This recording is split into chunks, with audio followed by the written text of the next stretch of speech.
got out of the building safely.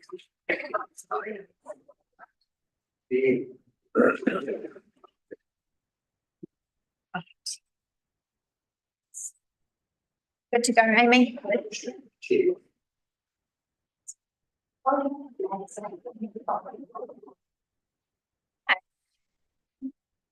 Good morning, everyone. Welcome to both councillors and our many members of the public this morning. Good morning. This meeting is being held here in the supper room of the Waihinga Centre. It is being live streamed and will be available to the council's YouTube channel. The emergency exits for this room are the doors at the front where we can see Mr. Headley and this exit behind me. We need to evacuate the building. Please use one of the two exits and assemble outside by the playground. Please remain at the assembly area until the building has been confirmed. Yeah. Councillor Gray, could I invite you to do the opening karakia this morning? Whakataka te hau ke te uru, whakataka te hau ke te taonga. Kia mākina kina ki uta, kia mā taratara ki tai. E he ake ana te atakura, he teo, he huka, he hauhu, te he maori ora.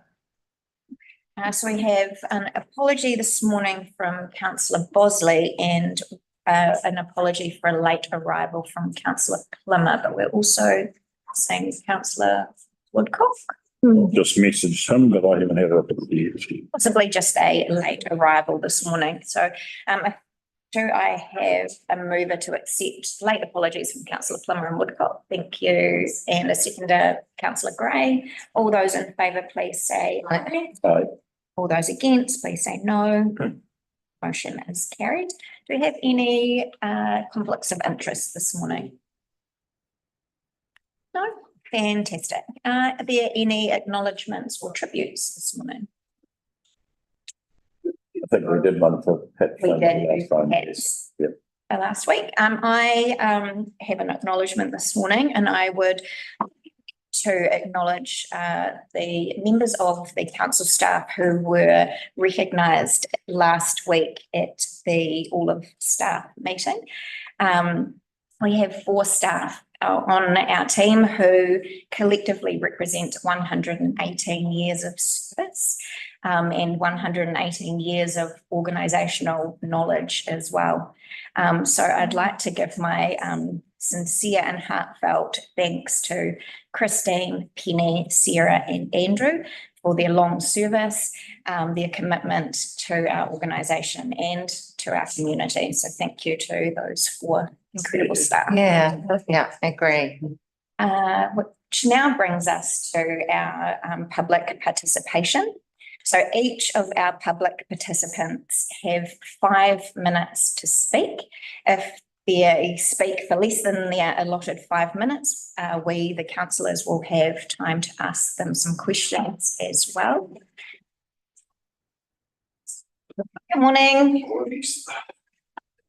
So we have 6 public participants this morning. The first of whom is John Healy, who is making a presentation on behalf of WBS. So John, if you'd like to come up the front and join us this morning, that would be fantastic. Always good to be under a time pressure. Yeah. So once Amy's finished setting up and you get started, Amy will give you a wee signal at 4 minutes just to let you know that you are coming close to the end of your time and then a signal at. I will definitely try and allow my time for questions. I won't try and avoid questions. Fantastic. When you're ready. Okay, kia ora koutou.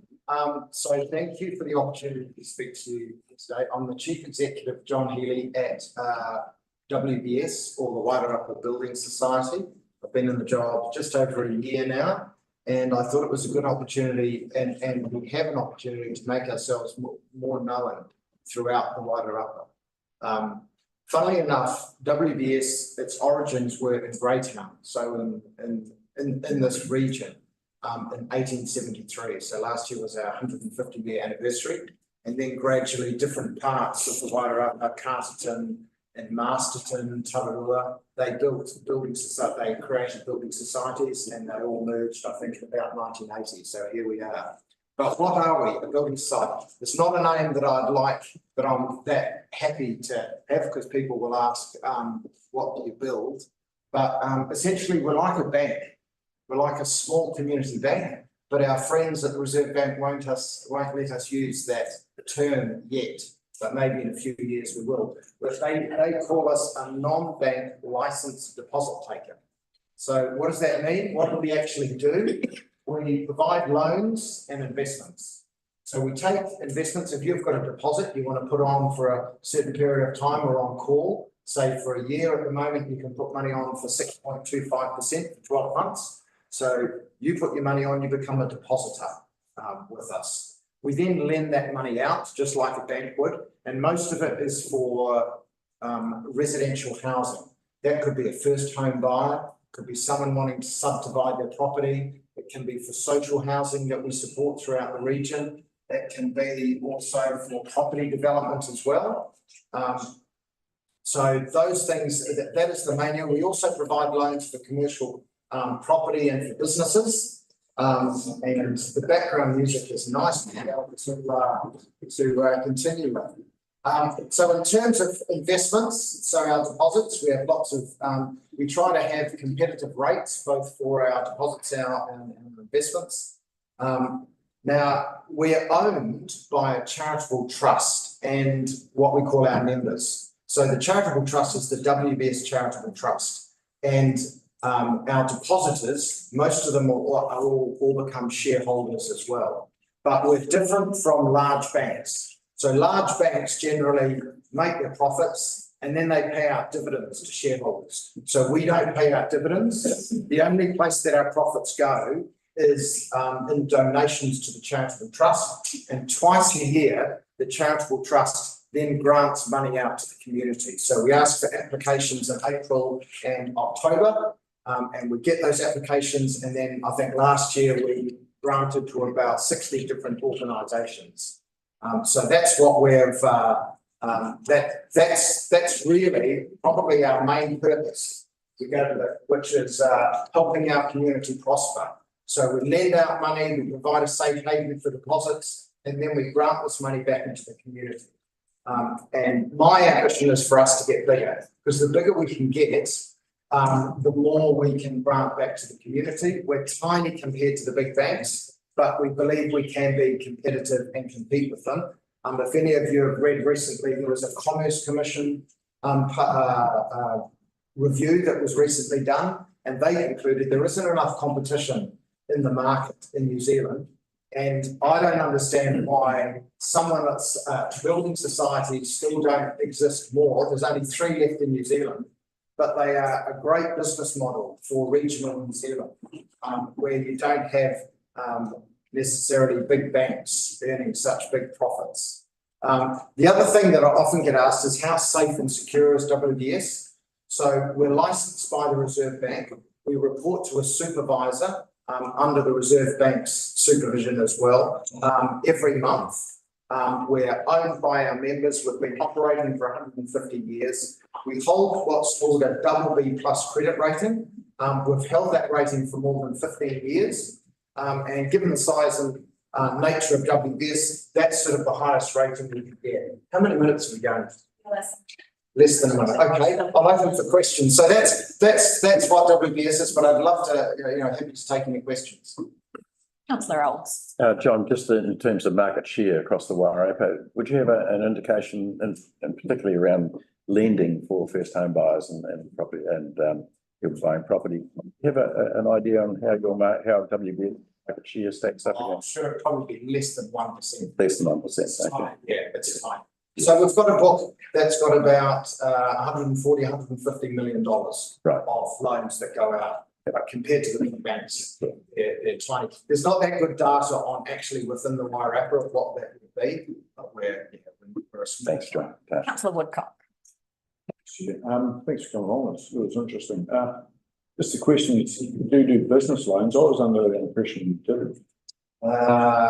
No, we definitely do, and we have lent businesses in Martinborough. Oh, that's, yeah, and the other question was, as far as your grants go, you got a figure of how much you put back into the community through your grants every year on So last year we did about 100,000. It's, to my mind, it needs to be that sort of amount or more. But it's quite limited by, we can't put all our profits out into the community because the Reserve Bank says we have to keep so much capital. So it was 100,000 last year. I think this year it might look more like 50,000. But we are looking to increase that and try and keep that sort of level. One more question for John. Okay. Thank you. Oh, thanks, John. I just in terms, because your charitable work is not, I don't mean only, but is giving up the grants. In terms of your loans and deposits, you're just competitive with other banks and you'd need the same kind of security and same kind of deposit proportions and things like that. So you're not helping out lower income people or? Well, in terms of social housing, Yeah. we lend out to social housing. But you're right, we do have to take security on any of our loans, and that will normally be the house. Yes. Thank you. That was very interesting. All right. Thank you very much for your time this morning, John, and for coming to share with us. Lovely. Thank you. Right. Mr. Dittmar, you are next on the list. Join us. Right, take a seat. I will remind you that we have 5 minutes for your presentation and any time at the end is available for questions. Amy has the timer when you're ready. The Having Saved document printed on paper by Southwark District Council Corporation clearly states the intent of what income and expenditure they need for 23-24 year. This intent has never been revised on paper, nor does it show last year's income and expenditure figures for those to analyse with transparency. The Southwark District Council also expressed, quote, "What has council done to mitigate the extra expenses?"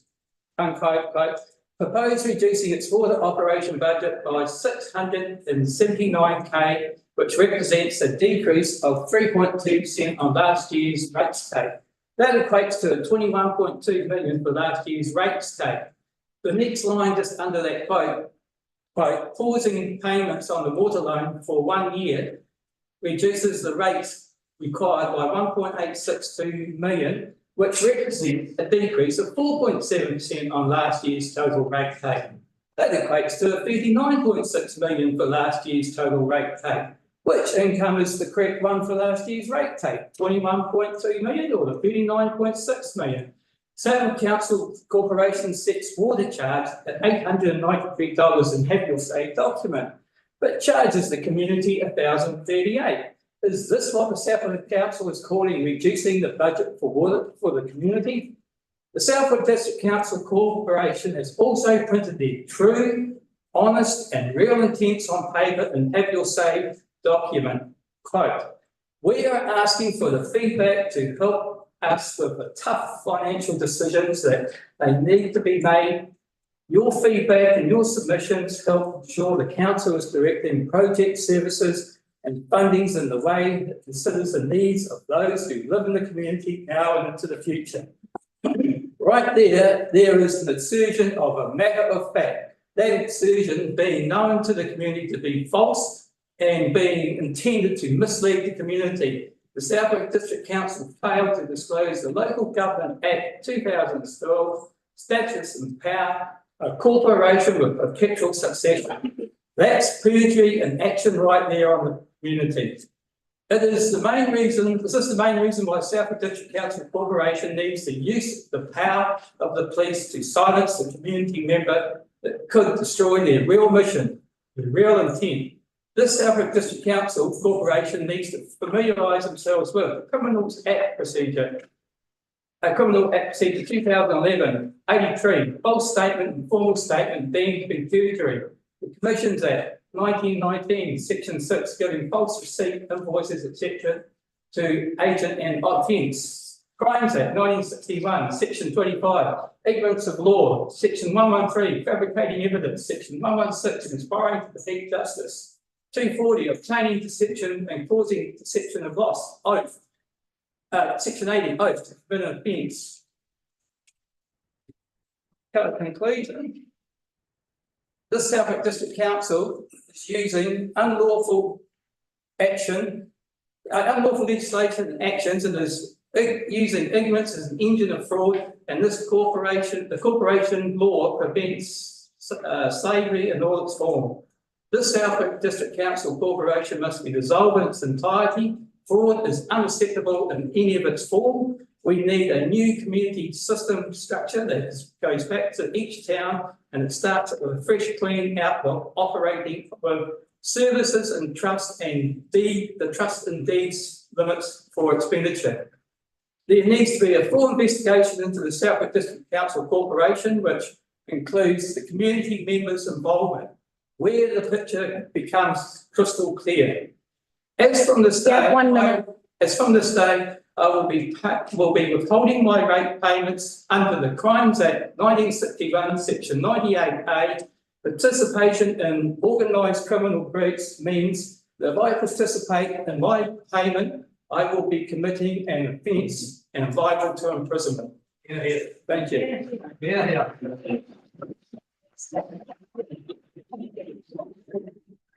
Sorry, Gary, I just have a question, if I may, through. Yeah, you've got time left. I'll give you these papers to show you your figures. Gary, could you just answer a question for me? That's okay. I'll just give it to you so you got. Just ask that we've run out of time. So Gary, these are serious allegations that you're making towards this council today. And I trust that you've taken some guidance and advice before you presented to us today about these allegations. No, I don't need to, because it's all your facts and figures, not my figures. So what do you intend to do to take action against council? I don't actually think I should. I think you should. You're representing us as people. If we promote it to you, you should encourage it yourself, because you are working for the ratepayers. You're not a powerhouse, right?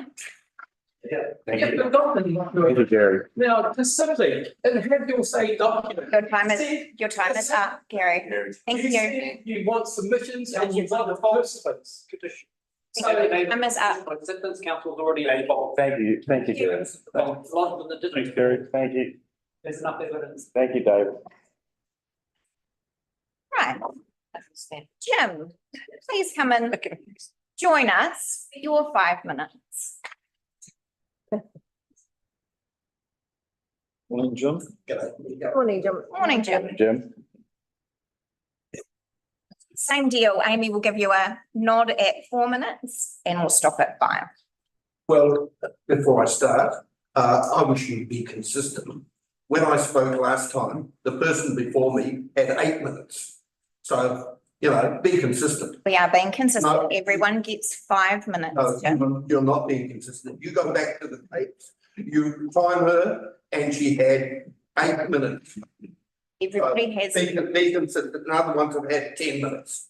So be consistent. And this is my answer to Mr. Plymouth. On 14th of February, I presented and exposed the misinformation given to you by your consultant and council staff. That was unacceptable. This is a continuation of the misinformation given by council staff at the annual plan and not corrected. Federated Farmers have caught the consultant out for giving untruthful information in the past.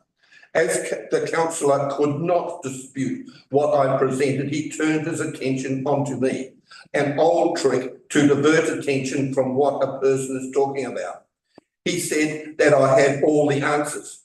But when I tried to have a meeting with him, he told me to stop harassing him, as he knew all of what I had said.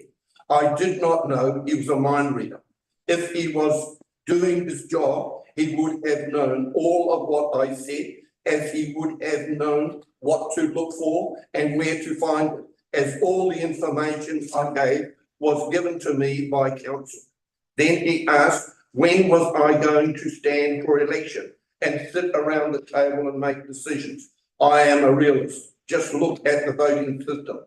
A third of the rural has been put with a full urban area, meaning I would have to get the urban vote. That's not going to happen.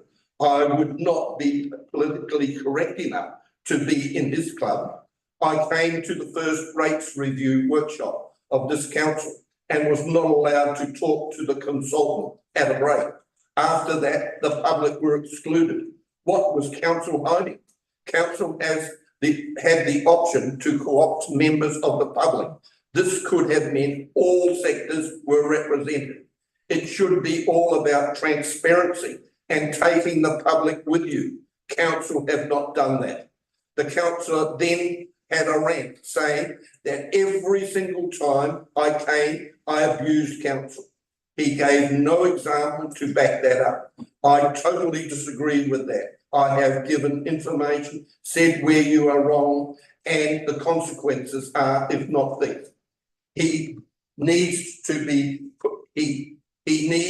put himself on the farmer's side of the fence. Farmers have been abused by council since the merger in 1986. Farmers have to subsidise urban, and farmers have no right of appeal. Even a murderer has the right of appeal. I cannot help if the truth is so painful for the councillor. Look at what I said that got the ire of the councillor. A pack of bloody lies. His reply, scurrilous. A pack is made up of more than one. I brought up two things, and a lie is something that is not true. That describes what I said. So what I said was not abuse. What the mayor brought up was only saying to your face what others are saying behind your back. The councillor then went on to say, I never say what that you get right. As long as the chair does not stop me, I'll tell you. Are you going to stop me? Got a minute 26, Jim. Look at that. I agree with council funding water, sewage and rubbish collection. The service and benefit is the same for all those that are connected to those services. So all pay the same dollar amount. Council then do not follow the same rationale for pooled funded functions, some which include governance, the public good portion of public protection, cemeteries, senior housing, libraries, etc. All people in the district benefit equally, should be funded as per the population split between urban and rural. Then there is council amenities, halls, swim pools, green spaces, etc. The urban benefit more than rural. So urban should pay more than the urban-rural population split. Those functions were funded by UAC, 70% urban, 30% rural. Now funding them by capital value sees the funding 40% urban, 60% rural, which sees a shift of about $1 million from urban onto rural. That is wrong. Rural is paying more than urban, so urban can get most of the benefit. Those two groups of functions are to be funded $477 UATC, reduced from 105. Jim, I need to stop you there. By capital value, which sees for every dollar a Featherston urban average property of 470,000 pays, a farmer of 5 million pays $10.60 for the same service and benefit. Council is not being consistent. The government has given council the tools so as to have a fair and equitable. Come on, Jim, please. Have not used it. John, would you be able to email that through to us? And we can send it all around all the councillors, so that then we get that. Your time is up, Jim, and we've been clear. Look, as I said at the start, I would like to. be consistent. That person before me last time had 8 minutes and you didn't stop him. The time is 5 minutes, Jim. No. I'm saying be consistent. And I'm asking. Consistent. 25. As I'll send it around all the councillors so we get all that information. yeah, and I'm, yeah. I know you've given us lots of information in the past, but if you want to email that to me, I'll distribute it around all the councillors. Yeah, no, really. You, Jim. Important, read it, don't just distribute it, because that's not the answer, distributing. But That would be. I'm sorry to say that by stopping me. That doesn't go on that there, and the public don't see what is being said. Yeah. Right? It's not, your, My whole argument is, Jim, be consistent, that's fine. and you're not. Your presentation is not for the public. Your presentation is for us, the councillors. Sorry. And it's, That goes to the public. Mate, sorry, Jim, can I just? Trying to be consistent, so everyone's trying to get 5 minutes, because there's quite a few of you. So if we let you all go to 10, we're here all day. But, that's beside the point, but, I do want to say though, Jim, if you're happy with that to go out to the public, we are happy to publish it once we get it. Will that, okay? Happy to do that, but we just have to stick to, our guidelines there, so we have to stick to it. no more questions. But I'm happy to, Right, that's our time done. I just wanted to clarify that, so we will get it out. Video website or whatever, right? Councillors, Should not all the public participation. please stop presentation engaging. be put on that. Anyone that has it, yeah, Anyone. happy to do it, if that's what that was. The main, please stop engaging. On those. We have Well, adjourn. order, point of order, yeah. Point of order, Jim, thank you. Point of order, thank you. So we will adjourn, your worship. Thank you. Right, is now the turn of Mr. John Cantwell to present, please.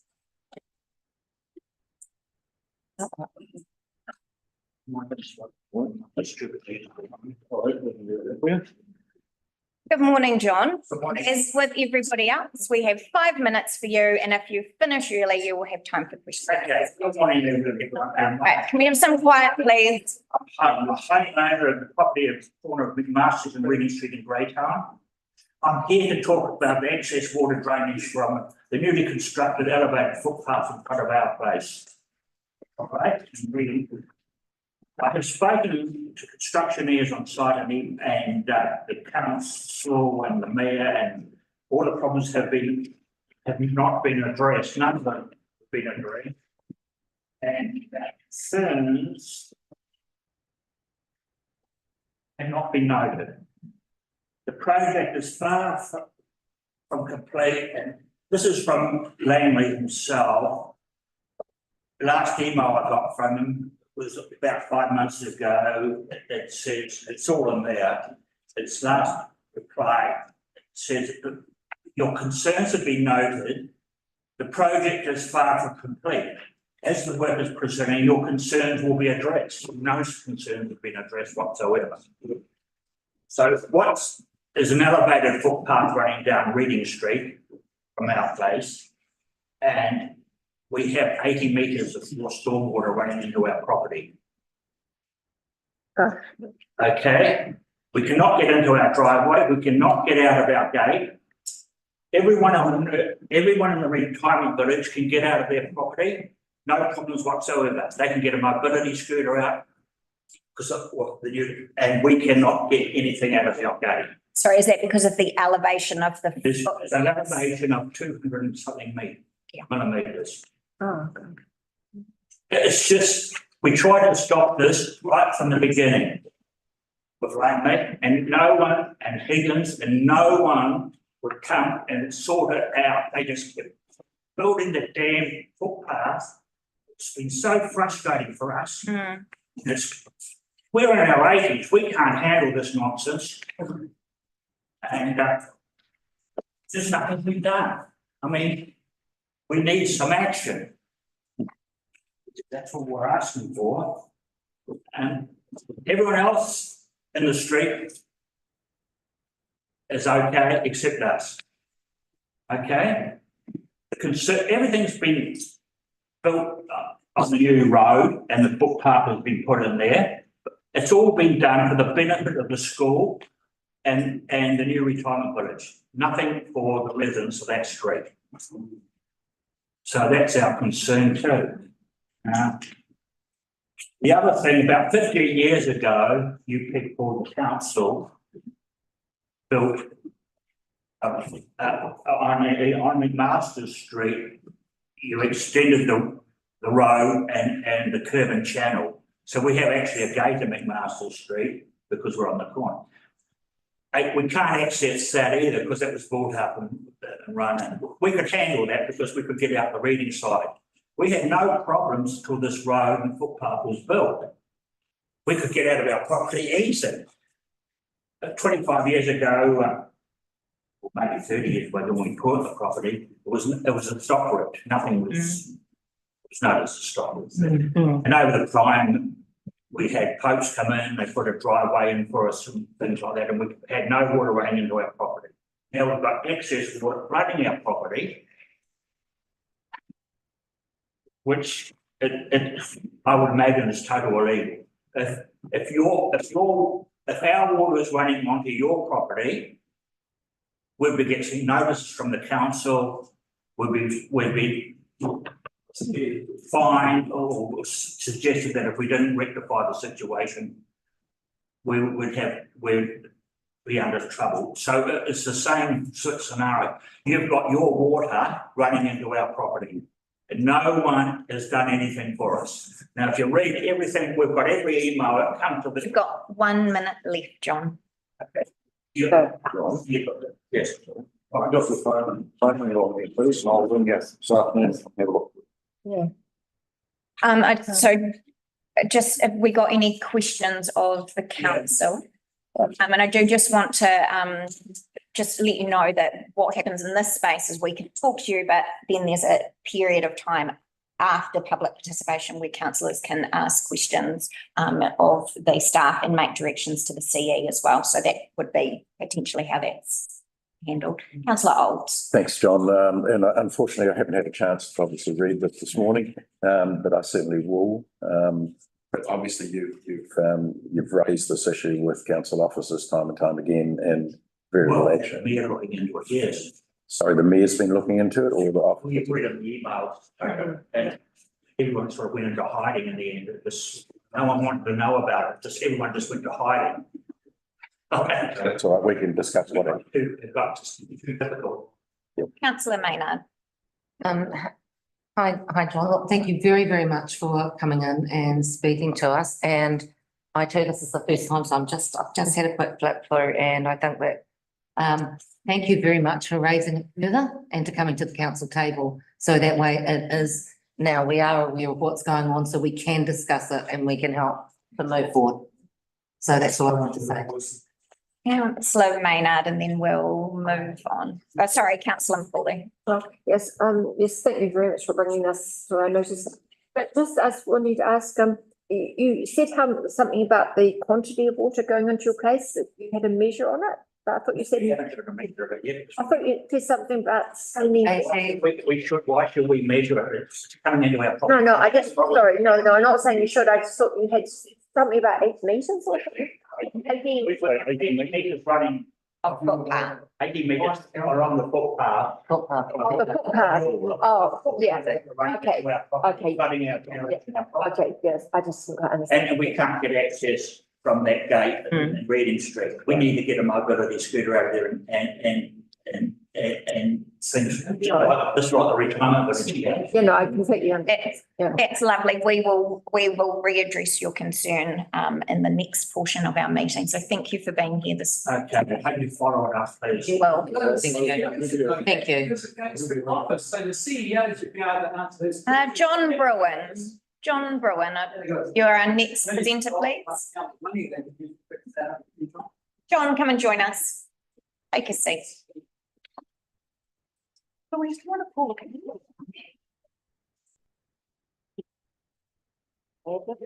Good morning, John. You two have your 5 minutes. Sorry. I didn't know what was going on, but I came to public participation. And I was a bit saddened to reading the paper about Jim Headley. And I've got a little story about my grandfather. He was born in 1897 This will be part of your 5 minutes, just so you're aware. in Ballarat, Australia. And when the First World War broke out, he was interned on Soames Island here. He wrote a letter to the Minister of Justice about having to stand in a line in Sutherland for up to 30 minutes to be fed. And he stated it was inhumane and cruel. The next letter in the family tree is from the camp commander, who stated, my grandfather was an agitator and a stirrer. It's sad to see 100 years later, we're still shooting the messenger and not looking at the message. It's ironic how it fits into what's been said already. But that's what I came to speak about. I was of the understanding that you were speaking about Participation. and the building warrant of fitness issue. That's an issue, yes. I got a bill the other day from the council for a building warrant of fitness. There was nothing written on the bill. I had to ring the council to find out what it was for. And it turns out it was for my tenant having a dishwasher and a range hood. And I got the typical public servant guard on the phone that you're compelled to do it by law. But I can't see for the life of me why those items aren't part of this health inspection and not require a second fee and then the involvement of the landlord. What did it have to do with me? And it's because some public servant has decided that those items fall within the building warrant of fitness and not under the Health Act. You've got a health inspector that goes to the premises every year for him to have a health certificate, and those items could be included in that. They're on his chattel list, they belong to him, they don't belong to the landlord. You see where I'm coming from? It's not fit for purpose. Or it's been interpreted incorrectly by one of the public servants here. No, that's all I've got to say. You're well within time, John. Did anyone have any questions relating to the clarification of building warrant of fitnesses plan? Councillor Woodcock. Just like to say, John, thanks very much for coming. That's actually a very interesting point you've made. And I like the little story at the start as well. So. Thank you. Councillor Olds. John, just a point of clarification, is the bill that you received for the warrant of fitness or for the appliances that are actually in the building? The appliances apparently make it fall under a warrant of fitness. And for the life of me, if something is fit for purpose, I would have thought that that would come under the health certificate, because you've got a health inspector that inspects the premises and the range hood and the airflow through the range hood, they can check that. If not, the tenant has to have something there. But the landlord shouldn't even be involved in that exercise, I wouldn't have thought. We'll get some clarification. Yeah. Some So, clarification. and as range hood, apparently the items that make the building require a warrant of fitness. It's a commercial building, isn't it? And a warrant of fitness means another charge from the council. It's a commercial building, I think, so all Commercial, yes, of course. Right. Thank you very much for your time this morning, John. Thank you, councillors. And our final public participant this morning is Louise. Good morning. Good morning. Morning. Good morning. So I'm presenting today on Taven Farm.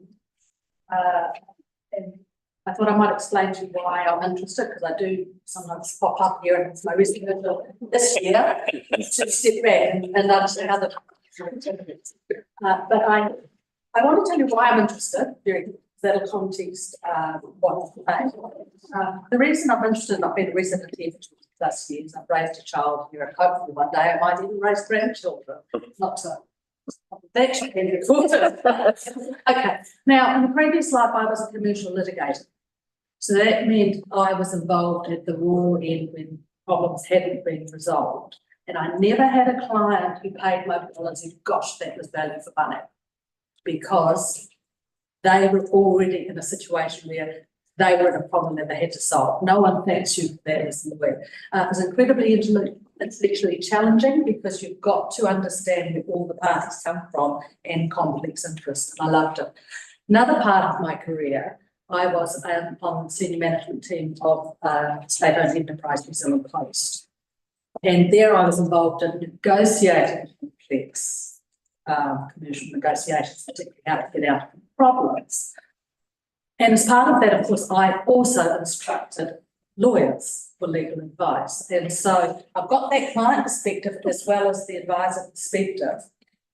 And interestingly, I'm not sure that you're aware, but for a very brief period prior to 2010, I actually was an employee of council as in the democracy area, and I had to become familiar with paying funds. So I'm bringing that analytical legal thinking, though I'm not a practicing lawyer and I don't give advice. But I have from time to time spoken to the community board about it, and I might have my own opinions about it, and not only that. Okay, so that's why I'm interested. And what I'm going to say is I would hate to see that no one benefits from lawyering up, right? And so I decided I'll come along and say something, and then I heard that it's been in the papers and there's been developments, and I want to endorse that and say that's a really good thing. My feeling is the unspoken thing that's not getting out well enough is the interests of beneficiaries of the wider community, because there is so much that could be done with that fund. But the unfortunate thing is when you're wearing two hats, you're a little bit conflicted. And sometimes people who have opposing interests don't necessarily accept that you're acting appropriately. So there's like a trust issue. And I think what would benefit you guys before you all lawyer up, because is to sit back and look at where the common interests are. You know, the typical negotiation spread, you look back and say, well, what have we in common? And got a hell of a lot in common. You know, I'm a resident, I need somebody for that sewage water to go. I'm not, but also I see an endowment fund that I want to be maximised for the benefit of the community. Then I see the town moving out there, and I'm thinking, well, we could do with a reserve out there at some point in the future, married up to lovely cycle track. And so I'm saying that I'm encouraging you to get to a place where the parties are problem solving by looking at what you've got in common, as opposed to get your own legal advice, form your own opinion. But in relation to council's role as trustee or as owner of the land, I don't need a legal opinion to say it could or could not be self-dealing, it could or could not be a conflict of interest. That's not really important. I don't want to pay legal fees for that. I want to say it might be a problem, but what are the real things we have in common? So it's a bit like, you know, if I hurt my knee, do I go off and get one surgeon's report and another surgeon's report who says they can fix, one says they can fix, one says they can't, one says you don't have to fix, one says I say, let's take a step back. Got 1 minute. Okay, so yes, that's what I would just simply encourage the council to do, and I will say, community board, Martinborough Community Board is kaitiaki for the beneficiaries. That's and your job is different.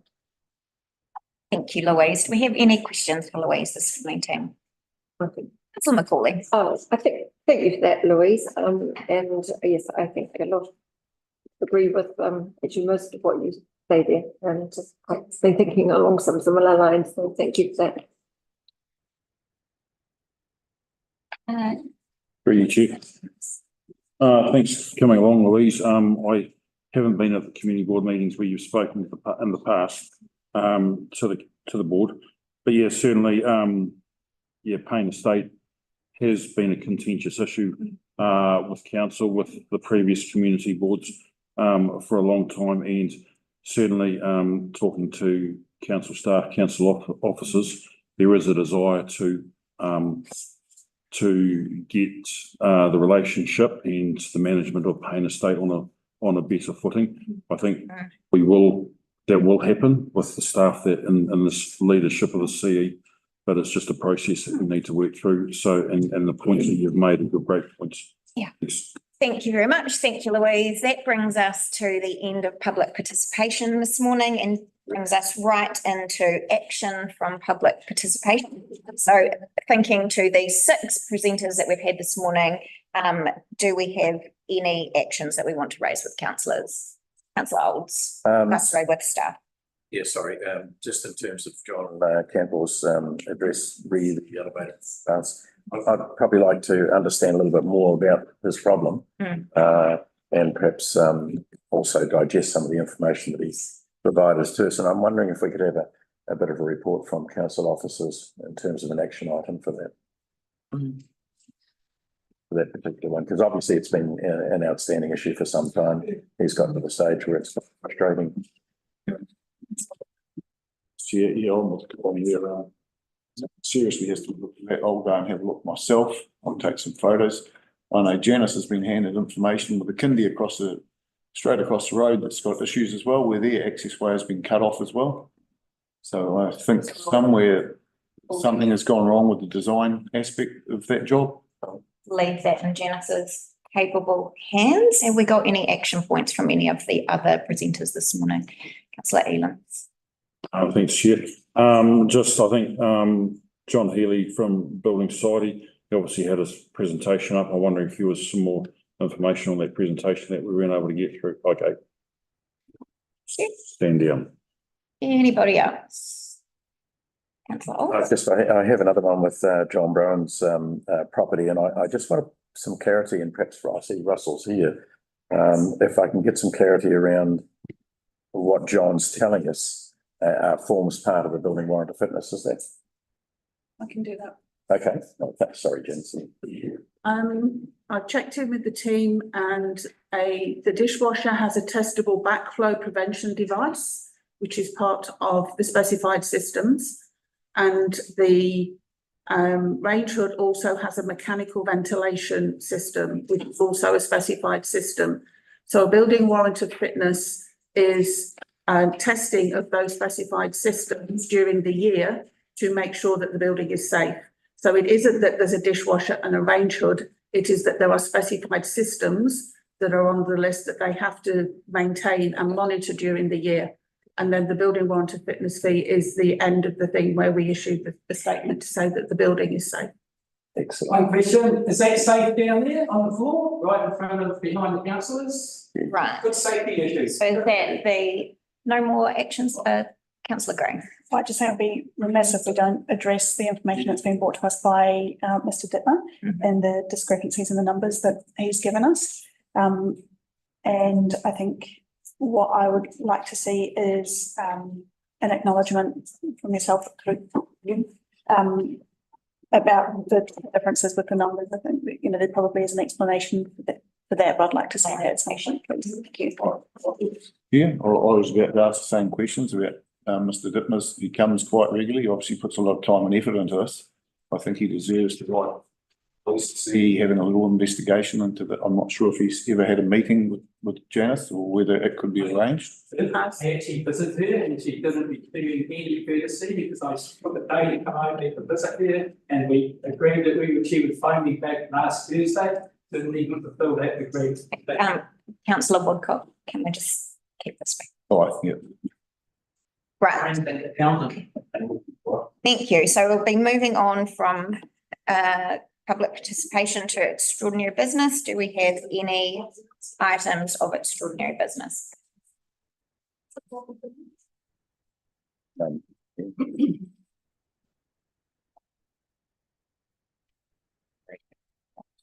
No extraordinary business. Great. That moves us to the minutes from the meeting on the 21st of February. Are you going to do an investigation? We've asked for an investigation. The CEO is fully aware of it. She should be saying to you, I think we need an investigation if she knows. Gary, can you, Gary? We have asked the CE just this moment to look into your numbers and the presentation that you have made this morning. The CE has noted that. There'll be no further response to that today. No. She needs time to work on that. So please, if I could ask that you stop interjecting from the public gallery. So do we have any changes that need to be made to the minutes of the meeting from the 21st of February? No, that being the case, can I have a mover? Thank you, Councillor Gray, and a seconder, Councillor Macaulay. All those in favour, please say aye. I'll abstain from that because I wasn't at the meeting. Thank you. Likewise. So we've got 2 abstentions. All those against, please say no. Motion is carried. Do I have a mover to confirm that the excluded minutes of the council meeting held on the 28th of February are confirmed as true and correct? Now, the reason we're dealing with those obviously is they are no longer public excluded minutes. A mover, councillor Gray, and a seconder, please. Happy to do that. Councillor Old, all those in favour, please say aye. Aye. All those against, Abstain. and an abstention from councillor Plummer. The motion is carried. Do we have any matters arising from previous minutes, please? No, none. That will take us straight into report backs and requests from our Māori Standing Committee and Community Board. Hopefully we have Tui online. We are a few minutes late and I know his time was quite tight this morning. He was. Yeah, he was there waiting to come out, so. There he is. Good morning. Would you like to go through your report and any requests that you have this morning? Kia ora koutou, ngā mihi kia koutou. Just a quick item, oral item, and I have to make it clear that I'm not representing, I'm here as the chair of the board, but not representing the. We just froze. He says not representing community board. I'm not sure because he started and then he froze. Oh, yeah. He's talking as the chair, but not representing everybody. We've just got a freeze. That's problematic.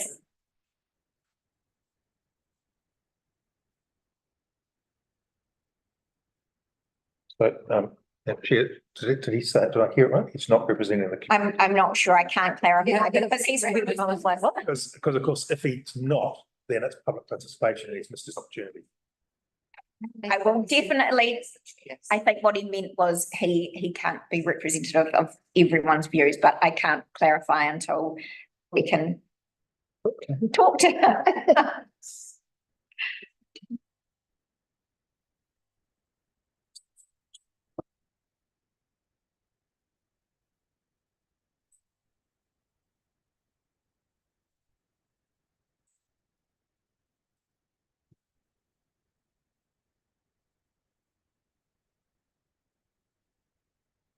We'll just give Tui a moment to come back.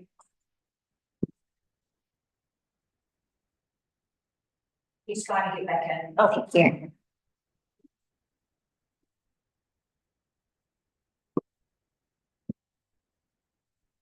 Comes.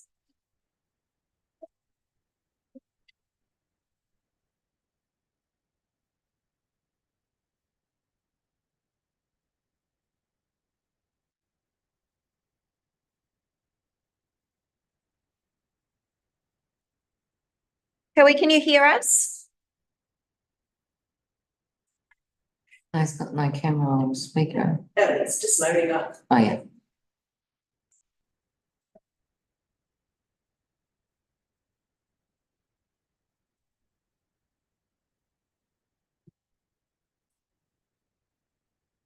Can you hear us? Yep, there we go. Here he comes. Sorry, Tui, we lost you as you were doing your introduction. Sorry, I just want to clarify that you are speaking as the chair of the Featherston Community Board this morning. We're not representing the views of the board, have discussed this item with the board though.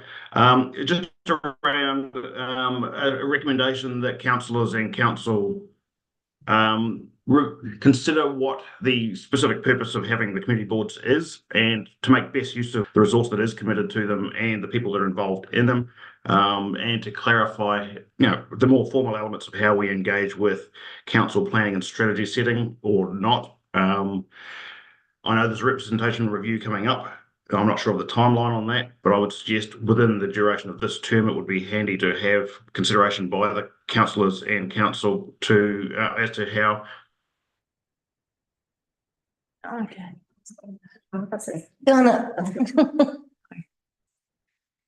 So to summarize, in case Tui doesn't come back, that was a request and a prompt to us to clarify the position and purpose of our community boards, and so that they can best use the resource and time and effort, I guess, that with a good understanding of where they're trying to get to.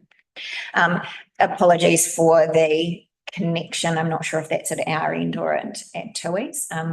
I hope we've captured the gist of the point. So, Martin Borough Community Board, can I welcome some of you, all of you?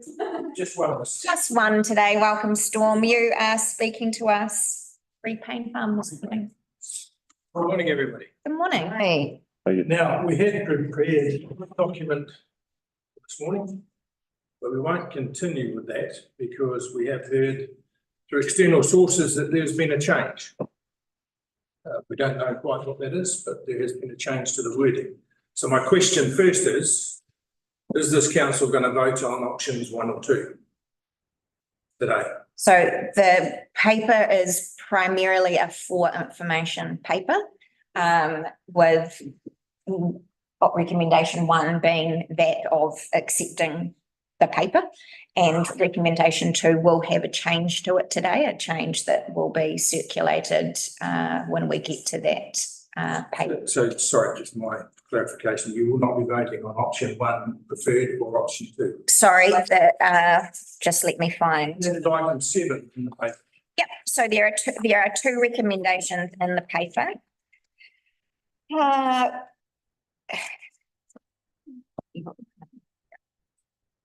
So rather than the options, we'll be looking at 2 recommendations. The first is to receive the paper, and the second has had an amendment to it based on developments that have happened in the last couple of days. Okay, do we know, because we haven't got any exposure to what they are, what you're going to vote on? We don't even. we don't know, Storm. So we're I voting. ask that at this point, do not vote on those things because there is enough information floating that perhaps is anti what you may be proposing. Well, we won't know until we actually receive the information But I from the understand that, Storm. but I'm just So saying to you, I think it's probably best that we receive information that the CE is going to share with the CE and then make that decision rather than base decision now on what may or may not be in that I'm report. just asking that you be careful about what you vote for. And Look, I'll just say part of my presentation. As a community board, we are looking after the bequest made by George Payne, to ensure that it's treated in a proper manner. We also are there to look after the beneficiaries of that. And we believe in the past it hasn't always been done according to his plans.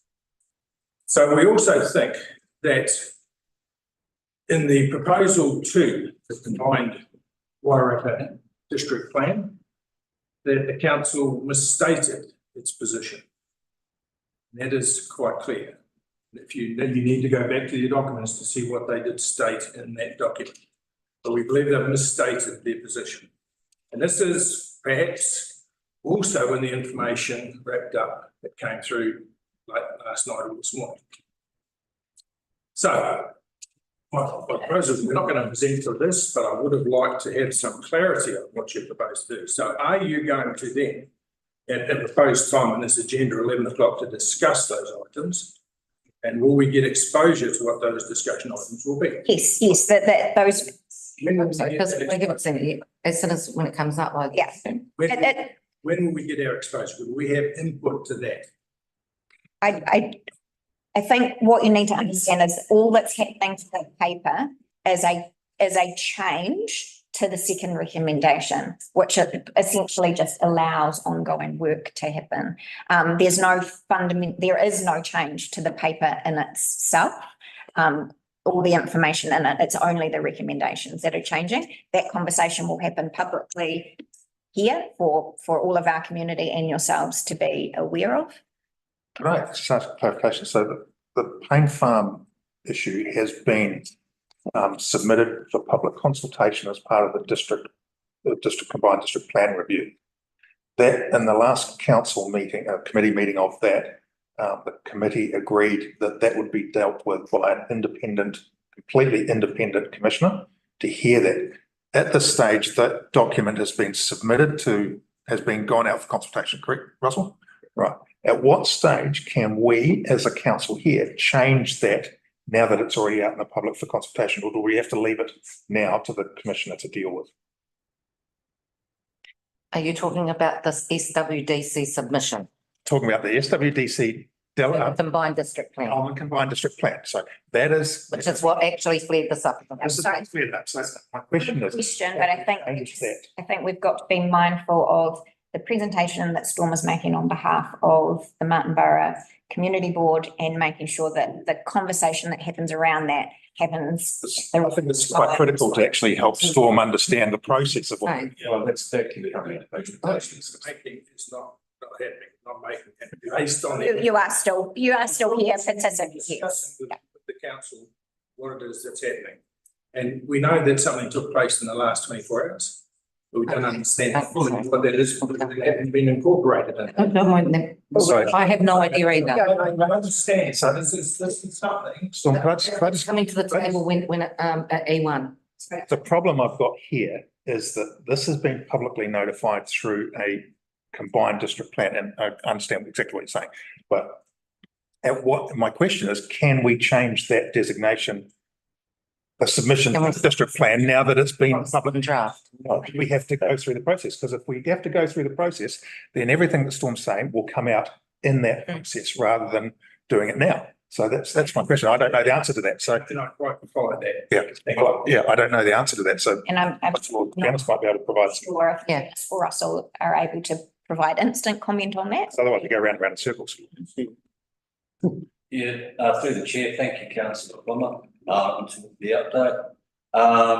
We have been in receipt of inquiry about the topic, and we've had liaison with Bob Miskell, who's guiding the district plan review, and we've looked at certain options that we can take and being proactive to get the extent of the designation right for the functional needs of council. So we've been proactive in that space.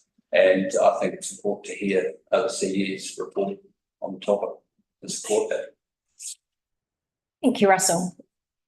Sorry, does that mean we're changing, or does that mean we can change what we've submitted to the combined district plan before it goes to council, before it goes to? We can be active and reduce the area, but we need to do further work with BOFA as part of.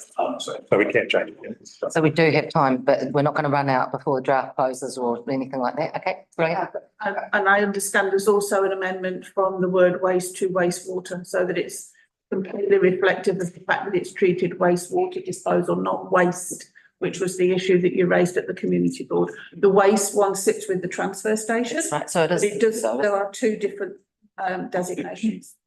Hmm. So the second one is no longer referenced as waste, it's now referenced as treated wastewater disposal. So one's treated wastewater disposal and the other one is waste to the transfer station. Okay. So that's good to know as well. Okay, so that's the end of my submission.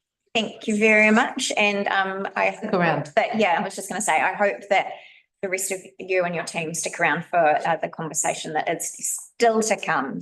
No, just as a side issue, this report. Sorry. March 2024, the one that we're going to be Yes. considering, has a number of inaccuracies and misinformation in it. I can send you a note, because that was in my presentation.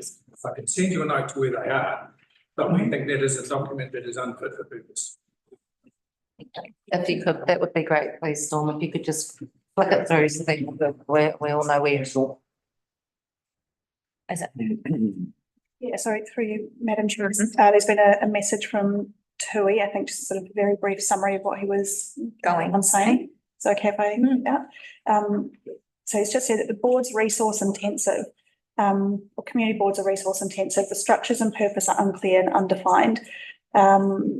Opportunity to engage more clearly and productively with council and officers by setting down and agreeing some clear purposes. There's a representation review coming, but the opportunity in this term to clarify purpose and support for council by boards and set the expectations of the boards. Perfect. Thank you. Thank you, Tui, for the clarification, and thank you, Councillor Gray, for sharing that with us. That moves us through into recommendations from the committee. The first being item C1, recommendations from the Strategy Working Committee. sorry, excuse me, Chair, just make sure that we inform the community board when Russell and I get the timetable for the hearing for Pain Farm. The community board is informed with plenty of notice so that they can formulate their submission to the commissioner. Please. Right, so we are moving to the first item, C1, which is the freedom camping bylaw report. C1.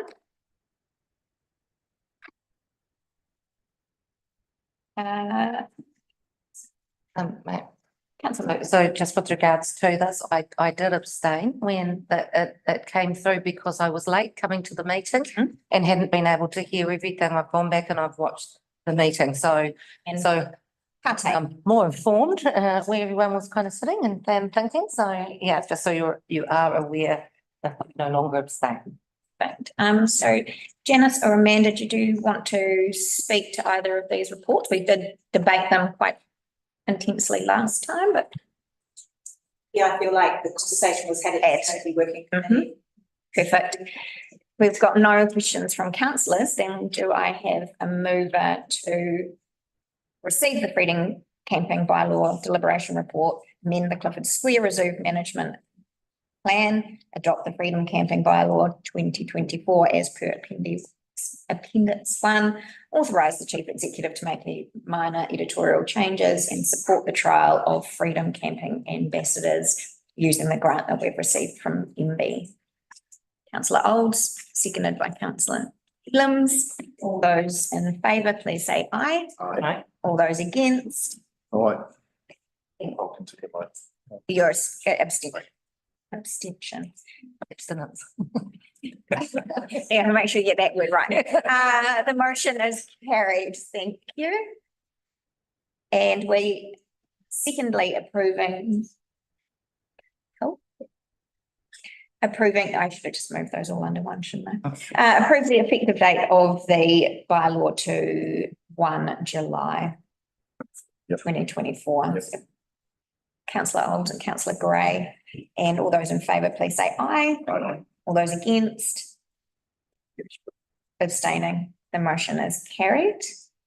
Do we have any recommendations from the Māori Standing Committee this morning?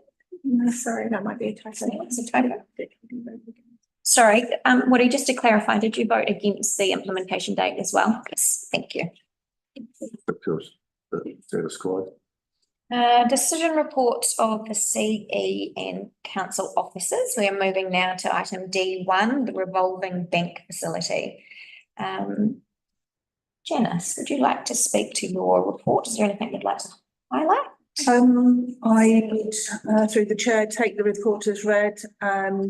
This is putting in a revolving credit line to allow effective cash management. So this is a standard operating position for most councils and most businesses. So it gives us the ability, if we are in a situation where we think we're going to receive some income and say the NZTA subsidy and it misses a day and we find ourselves in a position where we don't have enough cash in the bank, we can draw on this facility temporarily to bridge that gap and then repay it back in the short term.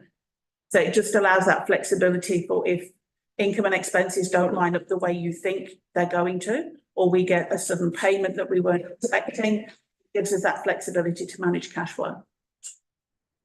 Councillors, have you got any? I'd actually have one of these in place before.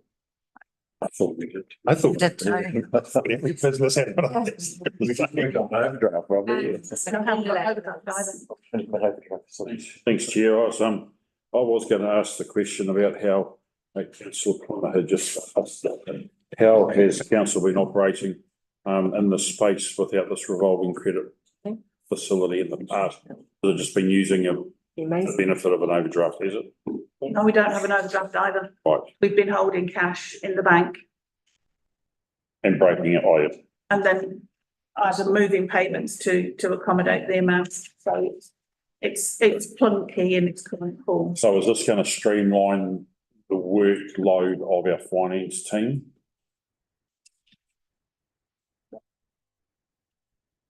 Any other benefits? Only what I've already said. It just gives you that flexibility to be able to respond to the things that you aren't expecting and they happen. So. Any negatives? Standard cash flow management to have this kind of facility available. Any negatives? No, if you don't draw on it, then there's no charges on it. So you only pay the interest when you actually take the cash. It just gives you that flexibility to respond if you need to. Great, thanks. I was just keen to see what the pros and cons were. Thank you. Councillor Woodcock. Mr. Chair, so I'm assuming, and I use the word assuming because it's not completely clear, but that the Westpac was chosen largely due to the 1.35% figure being the best number. And I realise with big figures, small percentages make a difference. But if we already have a working relationship with the BNZ, was this taken into account when the decision over 0.2% was made? And did we return to them, or was there discussions to see if they could match it? Because I believe as an existing relationship in business is worth money on its own. Also, BNZ offer a much longer time frame for our busy staff to get year-end accounts out. Was that taken into account, and were the accounting staff talked to about that? No. In terms of the first question, this was managed on our behalf by Bancorp Treasury Services. So Earl, who presented to the workshop, he was active in discussions with all three banks around how much they could move their parameters. So that discussion happened in that space, not in my space. It is quite common to have a funding facility with an alternate bank to your day-to-day banking transactional service. So you're not suggesting we're moving away from BNZ? That's one particular function. No, it's quite common to have that other relationship. In a previous role, I've had two facilities with two separate banks. One was transactional related and one wasn't. So, and the 0.2% does make a difference when we're doing the drawdowns. What was the second question, sorry? Just the BNZ offer a much longer time frame for your busy staff, accounting staff, to get the year-end accounts out, and was the staff talked to about that? I'm not sure. I'm sorry, I don't understand how they can, because last day of the year is 30 June. There is no leeway on. In here it states one of them gives us. In terms of the covenants. Yeah, one was 120 days, one was 270 days or something. The bank requires copies of annual accounts within 120 days. We are legally committed under the Local Government Act to produce our documents by the 31st of October, unless there is a breach. All the deadlines are shifted as they have been during COVID. So those covenants would shift as those things moved. Thanks. There been Councillor Gray. One little point, and I think we've already discussed it via email yesterday, but I just wanted to make the point that the three banks that were approached are all banks that actively invest in the fossil fuel industry. And I think, as a small council, we have limited means to affect our impact on climate change, but that would have been one of them. You've already addressed that Kiwi Bank in the past have shown a reluctance to engage in a sort of funding model. And my suggestion was that future funding should or banking policy should line up with what we're doing with the climate change strategy, and that should be ongoing discussions around how we manage that. But yeah, thank you. There wasn't too much at that point, just me rattling the saber and then being quiet about it. But yeah. Thank you. It's already rattle away. Can that be noted? Just that will be raised by Councillor Gray, and because I think it's a really important point as well. Yeah. And I don't think it should fall off the radar. I think it relates back to what the it's not an action, it's not a lot of options. Yeah. In the minutes. Thank you. Final word from Councillor Woodcock, and then we will move on. Just in the last paragraph, it says here subject to formal council approval on the 13th of March, already the 27th. So Do you think the March is chatting in there?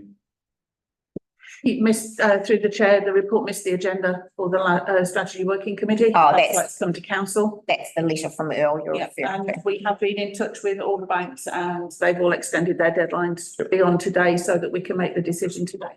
Perfect. Yes. Thank you. So I am looking for a mover to receive the approval for the revolving bank facility and approve the acceptance of the offer made by Westport for the funding requests specifically for a total of 10 million for a 3-year term as per Appendix 1. Alistair, and seconding by councillor Woodcock. All those in favour, please say aye. Aye. All those against, please say no. The motion is carried. Thank you very much. And we will move on to the review of the Wairarapa Consolidated Bylaw, and then we will have a short break. So we are discussing the review of the Wairarapa Consolidated Bylaw 2019 report. Nikki and Amanda, did you want to just, Nikki, join us? Good day. So this morning we are here to request that the council delegate to the Wairarapa Policy Working Group, the Wairarapa Consolidated Bylaw.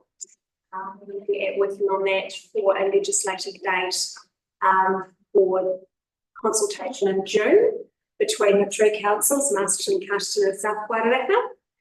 So the Wairarapa Consolidated Bylaw includes things like public places, sales of goods and services in public places, prevention of nuisance of smoke and fire, water supply, keeping of animals, poultry and bees, cemeteries, trade waste, traffic and beauty therapy. And so we're looking to put together a light review of this bylaw, which will come back to council for final adoption. Councillor Maynard. Jordan, Nikki, thank you very much for another great report. But can we just check, you said it's going to be coming back in June. Is this something that needs to go through prior to the annual plan or enhanced plan or? No, it's a 5-year review process at the moment. And this is just where it falls. So it falls there is a date that if we get it through consultation towards the end of June, then we can move to a 10-year review process for this bylaw. So we're looking to do it. So it's a light touch review for the three councils at this stage. My only concern, I guess, is the fact that this consultation, probably, I don't know, it's going to confuse people with the fact that we've got consultation documents going out with regards to the long-term plans for the other councils in our enhanced annual plan. Because we're talking about the consultation all happening at the same time. It's quite specialised. And like the current gambling bylaw, which was a bylaw policy group, was run through Masterton, there was a lot of targeted information that was sent out. So I imagine very similar to that, and that because it's so specialised, that we would look to actively make sure that those that are affected by the bylaw are notified across the wider area. Okay, I think we've got a comment from Amanda as well. Just to be clear that the consultation will happen in June, which is when we will be very deep in doing the final touches on the enhanced annual plan. The consultation for the annual plan is happening in April.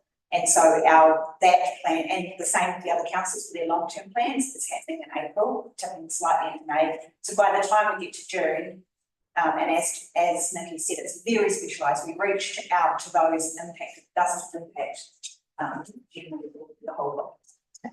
Thank you for the clarification. I was just going to point out that, following on from what Amanda has said, the timelines, the activity, the milestones table in the report phase 2 says that the consultation period kicks off on the 28th of June. Yes, So that's the 28th of July, so it's certainly after all that other major work that's happening.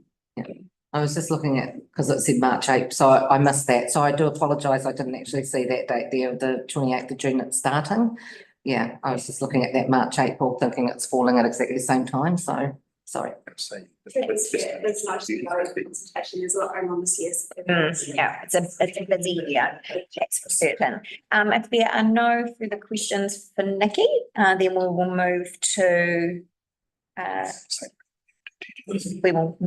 move the recommendations. Wow, we're going great this morning, people.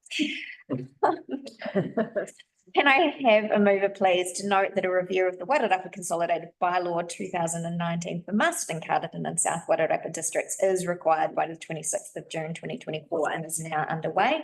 Note that the review approach is consistent with the requirements of the Local Government Act. Agree to share the review costs across the 3 Wairarapa District Councils as per the shared services fund policy, and as noted in the report how that will be done. Agree to delegate responsibility to the Wairarapa Policy Working Group to support the review and make recommendations back to the 3 councils. Councillor Gray will move that. Councillor Olds is my seconder. All those in favour, please say aye. Aye. All those against, please say no. Motion is carried.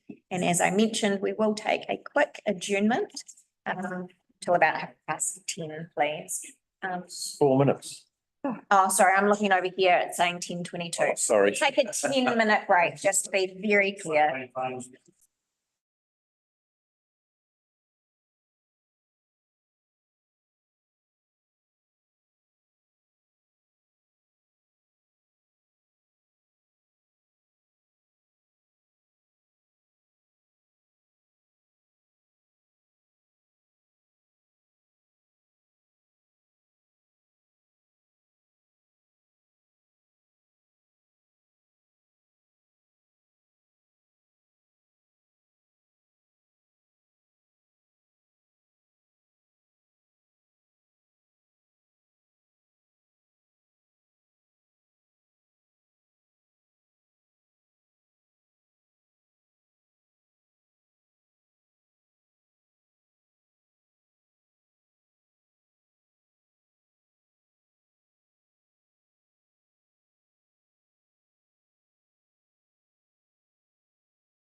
Right.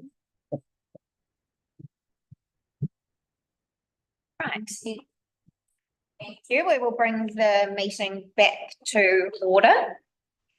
We are going to start this meeting with about information reports from CE and council officers, beginning with item E1, the Payne Farm history, legality, and consultation for treated effluent disposal site. Now, just a reminder that this report came about as a action item from the last council meeting, from the Mayor's report on Payne Farm.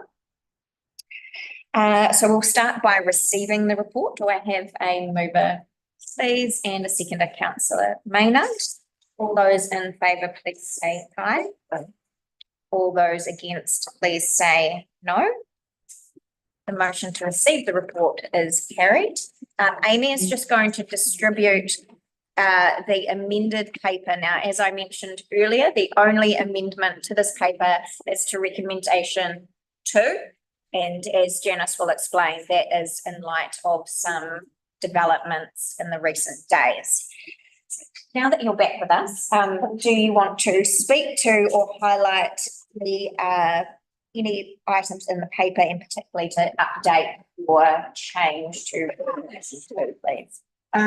Through the chair, in the last couple of days, we have, Melissa and I have had a meeting with some members of the community regarding the paper, and in response to that, I am seeking a further legal opinion in relation to the trust, the nature of the trust and the council's role as trustee in the land, because we were asked for the trust deed, and we're not aware that there is one.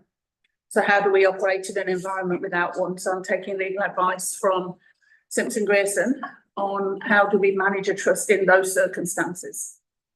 And that will come back to the statutory working committee in due course. So that's the only amendment to the report, is to replace the original recommendation 2 with one to support the continued involvement of the lawyers in trying to help us understand the trust itself and our relationship as trustee.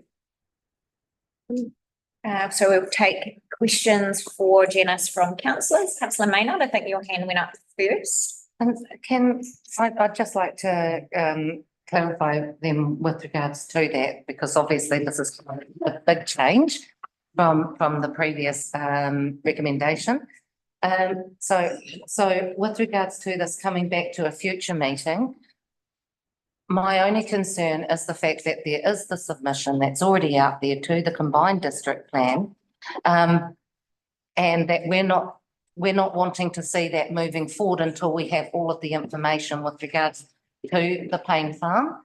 So I'd just like to know whether or not that will actually halt while this is being looked at, because I have concerns with regards to that as well.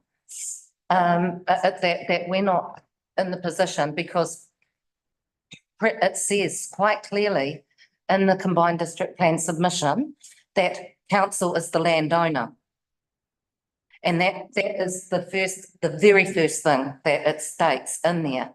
And we already know that isn't in any of the documents. So I have a real concern with regards to that. Through the chair, the process with the combined will not be stopped. The certificate of title clearly identifies what was the Martinborough Borough Council as the owner of the land, which has now been obviously moved in the amalgamation through to South Wairarapa District Council.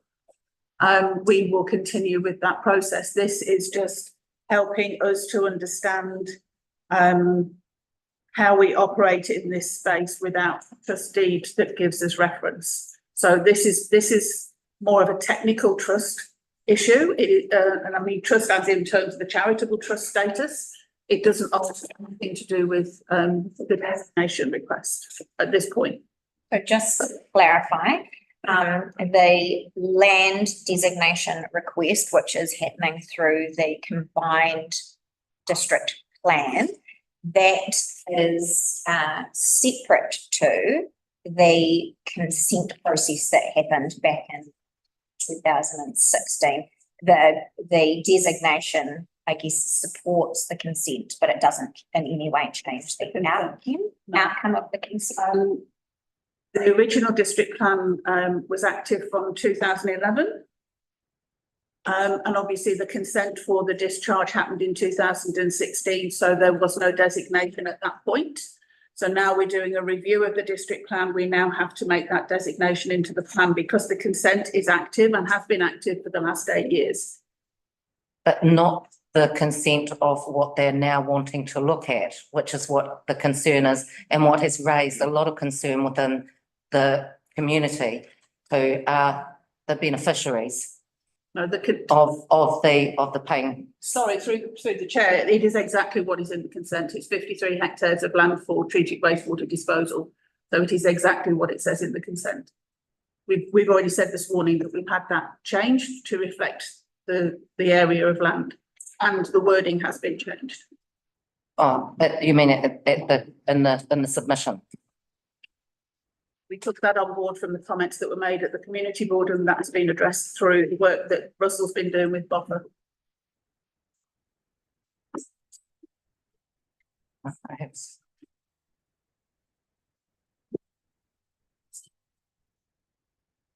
Right.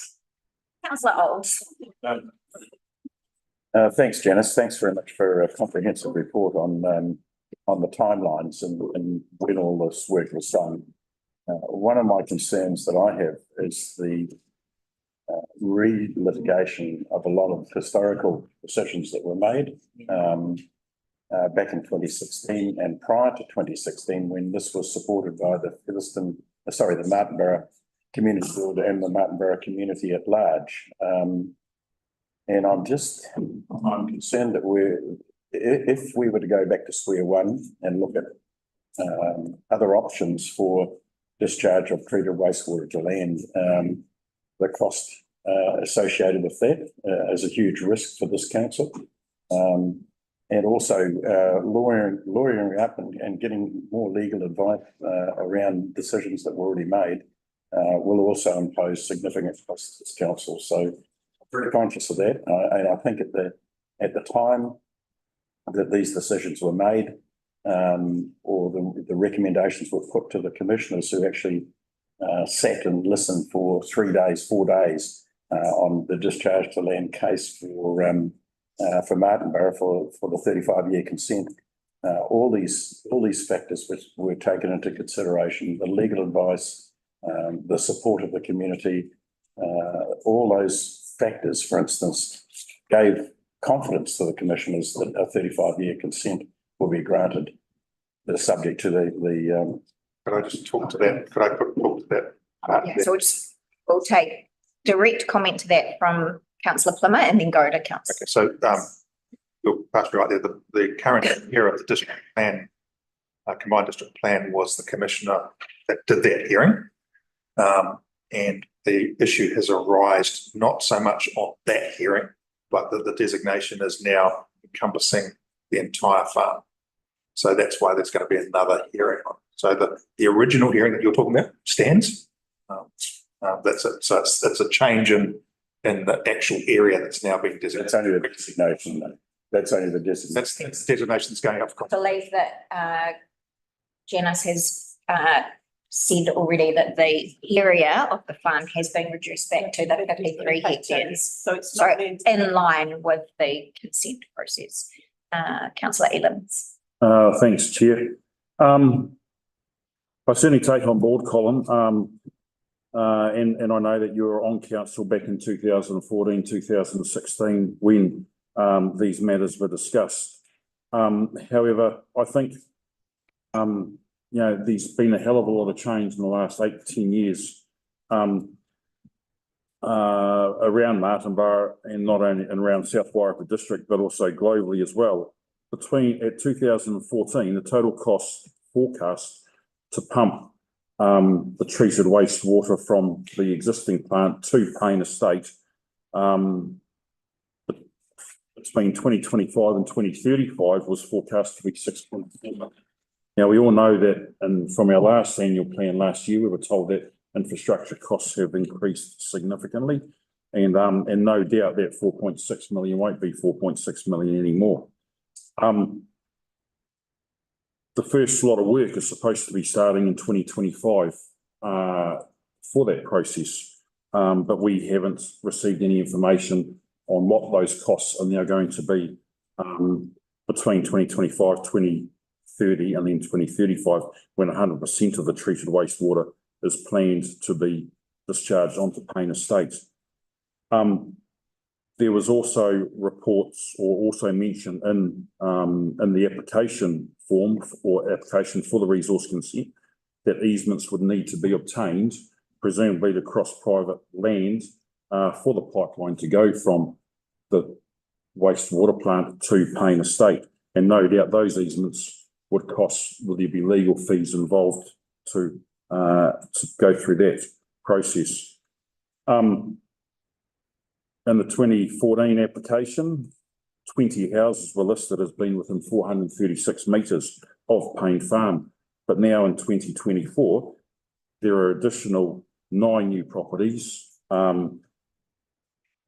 either boundaring onto Payne Estate or between Payne Estate and Martinborough, which have been subdivided up and sold, which will be close to Payne Estate and the irrigated treated wastewater. In 2021, Council carried out the South Wairarapa Spatial Plan and designated that 36 hectares southwest of Martinborough, between the current Martinborough town boundary and Payne Farm, would be designated as a residential development section with properties or sizes between 400 and 500 square metres. So that development is going to increase the number of sections within Martinborough closer to Payne Estate by hundreds. So there has been substantial change over time. The original court judgment or Supreme Court judgment from 1966 said that the Borough Council wanted to vary the terms of George Payne's will because his bequest was that he wanted Payne Estate to be used for sports fields and playgrounds for Martinborough, but the Borough Council in 1966 said that the town was not expanding towards Payne Farm and there was no need for extra sports fields.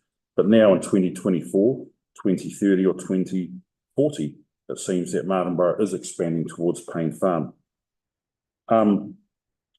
So my concerns are that over the years, since the resource consent was issued, the costs are going up.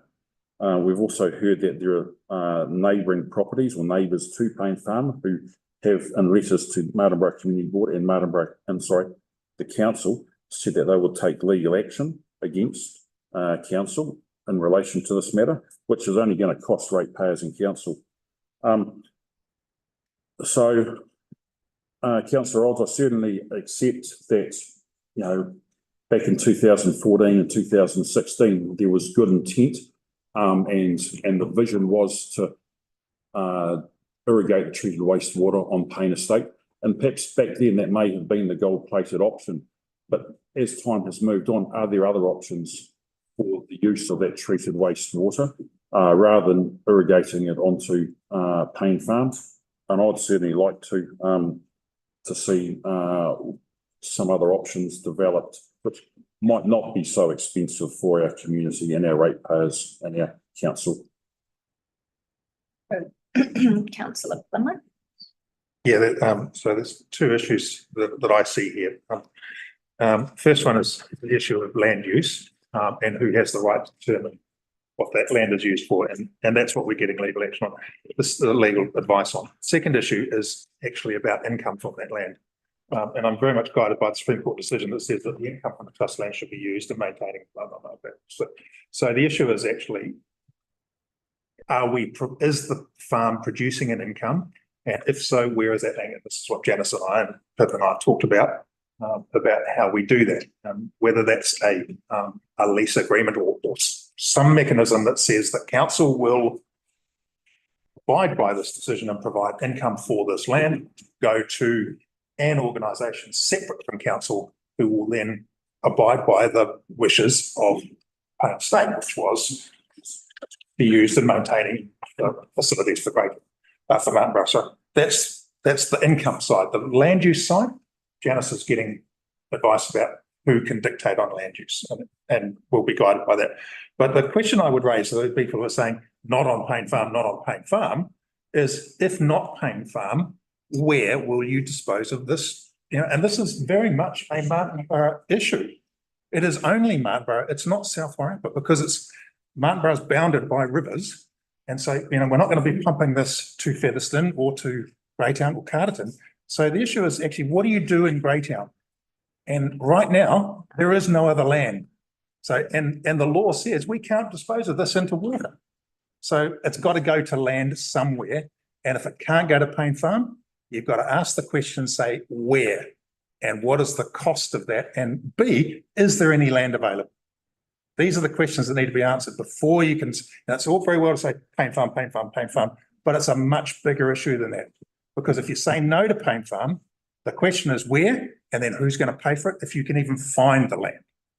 So, you know, I've got no decisions on this, but these are questions that I would like to see answers to because it's a very emotional topic, and I completely understand the emotion that comes out of Martinborough on this. Really understand it clearly, but there are two distinct issues here that need to be resolved, and they're not exclusive of each other. Councillor Plummer, Councillor Main, Councillor Macaulay, and then Councillor McKinnon. Okay. If you don't mind, I'll stand up because I've got really bad hay fever and my voice isn't carrying very well. And not infectious, everybody. It's hard to write down what I want to say. And yeah, I agree with you. We need to look at not on Payne Farm where, and hopefully you might have a bit of an idea here. Anyway, I want to get this up. The initiation of this project commenced about 12 years ago, and there has been a lot of change in so many different ways since then. We've got the high value subdivisions and other subdivisions moving out towards there. We've got the cycleways, got the green trail to go through to Wellington, all sorts of things. But also in this time, ratepayers' attitudes have hardened against this action. And also now that I think there's a problem with whether it's a good business case for this too. We have to think of that because this labour intensive product, baleage, will only receive a really low price. This is not always seen as desirable. Sorry, Kate, could you present this way so that your carries this way? Okay. But through all this, as I said, the ratepayers' opposition has grown. I think we should stop trying to establish whether that we as a council can legally go ahead with this proposal. I think it should be pronounced as dead in the water. I think there's too many things that change. I think we should look at evaluating other options. And I think there are other options. It has been mentioned, such as for selling the wastewater to farmers. We've been told that there is some interest in us in the area, but also found out that in Puglia in Italy in 2019, so that's quite a few years ago, and it should be a lot more now, but I can't find the latest figures. 1/3 of their treated wastewater is directly piped to farms for irrigations. And the farmers are paying for this. It's for drip irrigation of olive trees and grapes, which is very similar to here. And I know I was out at Palliser the other day and they're pouring town water on their grapes because they're all very stressed. So I think there's a lot of option for this. And also the water is actually piped to the farms there, and they claim that reduces a lot of infrastructure requirements. So it looks like, you know, there's a possibility this wastewater could be a high value product and could actually bring in revenue. But also another option people have raised is looking at having a wetland with water birds and native trees planting. That's part of the green corridor. And this would actually perhaps even provide the requirement of a recreational opportunity. So in summary, the initial decision, I think, was just made too long ago, and we have to realise that things have changed dramatically since then. The change of the environment around Payne Farm has also changed things incredibly. The ratepayer opinion, I think, is strongly against it. And the potential use and value of treated wastewater has changed. But I think just the fact is the business case has to be looked at, And are we making the most out of this now, which is perhaps a valuable product? So I recommend that we cease evaluating options on the legality of our decision. What has changed? And I think, as Louise said, you know, it will just generate lack of trust in the community. Thank you. Thank you, councillor. Well, councillor Maynard, and then I've got a few words on the matter as well. Look, I think it would be fantastic if we can get things sorted and be able to move forward. But I am a believer that we still need to look back to be able to look forward. So I appreciate the work that's gone into this document that we received with some of the background. I would agree with the statement that Storm made that some of the information, there's varying information out there that doesn't necessarily tie in exactly the same as this. But one of the main things is that the support that keeps being brought up from the community at the time, from the Martinborough community. Aidan, I believe, actually has the number of people for and against at that time, and it was definitely more against. They were advised that they would be told when the submissions were to be made, and I have, you know, I know that there are people out in the community, possibly in the room, who were not advised when it was going to the Commissioner to be looked at. So they did not get to it. So one of the things that in the previous report that we received said about how surprised they were that there wasn't anyone that, you know, was against it. But that may be why, because they were not actually. So with bearing that in mind, then the community is meant to be advised when it came to the Payne Farm, because it involves the Martinborough community. So my belief is it should have gone through the Martinborough community, and their feelings and where they sat on it should have definitely had helped to make some of these decisions going forward.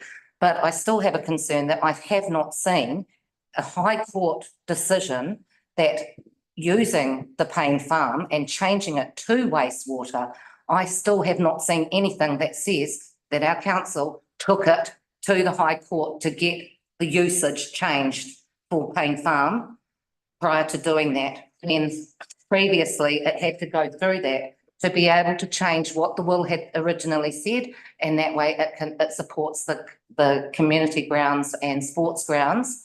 In the past, I still have not to date seen anything, the actual court ruling that states that Payne Farm can now be changed for what the usage was in the will to wastewater. And that's all I've got to say.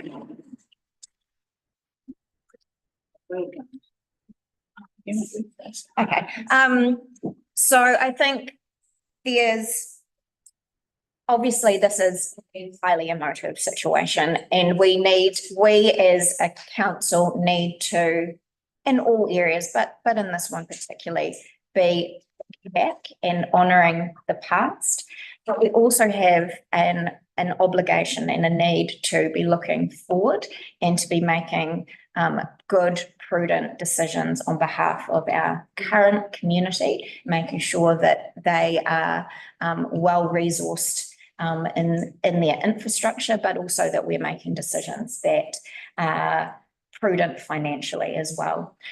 So I think Councillor Plummer was quite right in that there are two distinct sort of topics of discussion going forward. One of them is around the who has the ability to make decisions for Payne Farm, and the other around future use.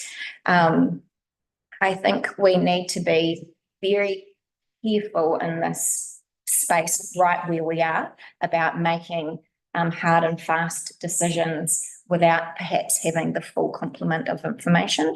And I personally support the recommendations in this paper to continue the work that has been done to investigate and clarify our position, particularly around the council's position in terms of trustee and what that looks like going forward.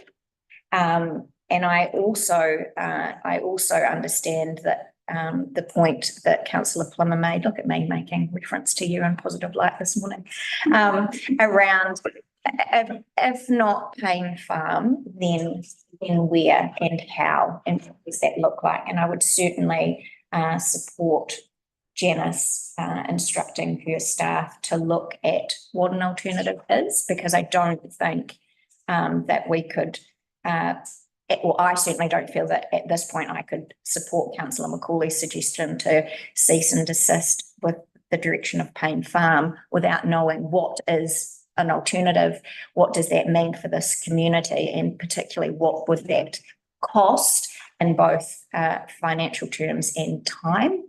So I think there's a lot of conversation, a lot of investigation still to be had before we can make any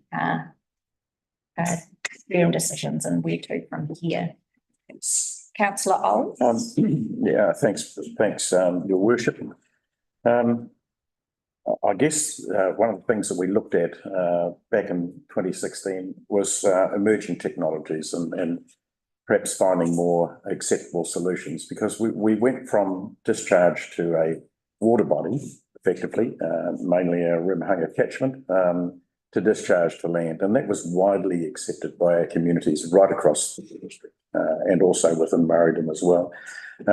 So it was important that we acted on that reasonably quickly, because the National Policy Statement on Freshwater Management really gave some direction on where we should be going with treated wastewater in the future, now in the future.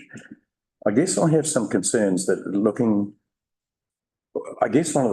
my major concern is that a resolution was not only made and passed by this council back in 2016 to proceed with this, it was also put before commissioners who actually heard the arguments for and against at the time, and they laid down some fairly strict conditions in terms of timings, etc. And that was generally received well and gave us a 35-year consent, which was a milestone in those days, because consents over 20 years, 25 years were pretty much unheard of. So that allowed us to do it in an affordable way. I listened to what Aidan and Kay have said about Martinborough and its expanding population down that way, and that probably wasn't a big consideration at the time of those decisions making. In fact, we were in a bit of a hiatus with population growth right across the South Wairarapa. Featherston, Martinborough and Greytown were not exploding population-wise. The tide has turned, and I can, but when we get to a stage where, if the judgment was wrong, if the decision by this council was wrong, that resolution or a variation to that resolution would need to be ratified by this council. And I just, thinking about the decisions we make on a daily basis, how often are they going to be challenged 10 or 15 years down the track and overturned? So it's very, very hard, as you can understand, sitting here and listening to the argument when we've been through this before. So. This paper doesn't take us in that direction. No. This paper is simply a response, a response to the request from the last council meeting, and essentially giving our recommendation to Janice to continue that piece of work. Councillor Elams. Thank you, Chair, and thanks for your words, Colin. Just looking back, and I think Councillor Maynard reflected on it before. With the Environment Commissioner's report back in 2016, there were submissions in relation to the consent application. 16 submissions were received by the commissioners. Of those submissions, submission was in favour, 5 submissions were neutral, and 11 submissions were opposed to the application. And Janice has shared with me the summary of those submissions, which was great. Thank you. Moving forward, I mean, like I said before, I think I would like to see, in conclusion, some more options on how to dispose of the treated wastewater, which do not include irrigating at the Payne Farm. I'm wondering if recommendation 2 of the paper has been changed and modified. we've just been given that today. I'm wondering if we can add a third recommendation to ask for some work to be done to look at some alternative options. One of the options might be, council has spent millions of dollars looking at the Featherston wastewater disposal and the technology that, originally when that consent went through, there was discussion about centre pivot irrigation on the Featherston golf course. Now, through various reasons, the direction of that project has changed. New technology has come about, and new systems have been looked at to be put in place for the Featherston wastewater treatment plant. Can some of that technology or some of that thinking, which the council has already developed, be replicated over here at Martinborough, so that we're not reinventing the wheel, but is that an option? Is that a possibility going forward? I don't know, but I'd like to see, perhaps a recommendation that we do look at other options. Sorry, just to clarify, councillor Elams, when you say other options, are you, sorry, just need to clarify because you've sort of talked about developments and technology, which to my mind would be still essentially focused on Payne Farm. Are you speaking about other options of irrigation, or are you speaking about other options as an alternative to disposal at Payne Farm? Other options as an alternative to disposal at Payne Farm, and whether that is as Councillor McCauley has talked about, using the treated wastewater as an asset and selling and supplying to other users. I've had a conversation previously a number of years ago with the residents at Marston who was up the road from the Marston wastewater treatment plant, and they expressed the desire that if that treated wastewater was piped past their place past their farm, they would love to be able to purchase that treated wastewater to irrigate it onto their own. Just need to bring to your attention that the current consent is clear that the treated wastewater cannot be in the food chain for human consumption. So I understand that certainly couldn't be piped to producing farms. It can't be utilised for lactating animals, but it can be irrigated onto farming operations, which in that land or that product grown from those farming operations cannot then be fed to lactating animals or for human consumption. Through the chair, it equally couldn't go to olives or grapes either, because it can't be used for anything that is in the food chain.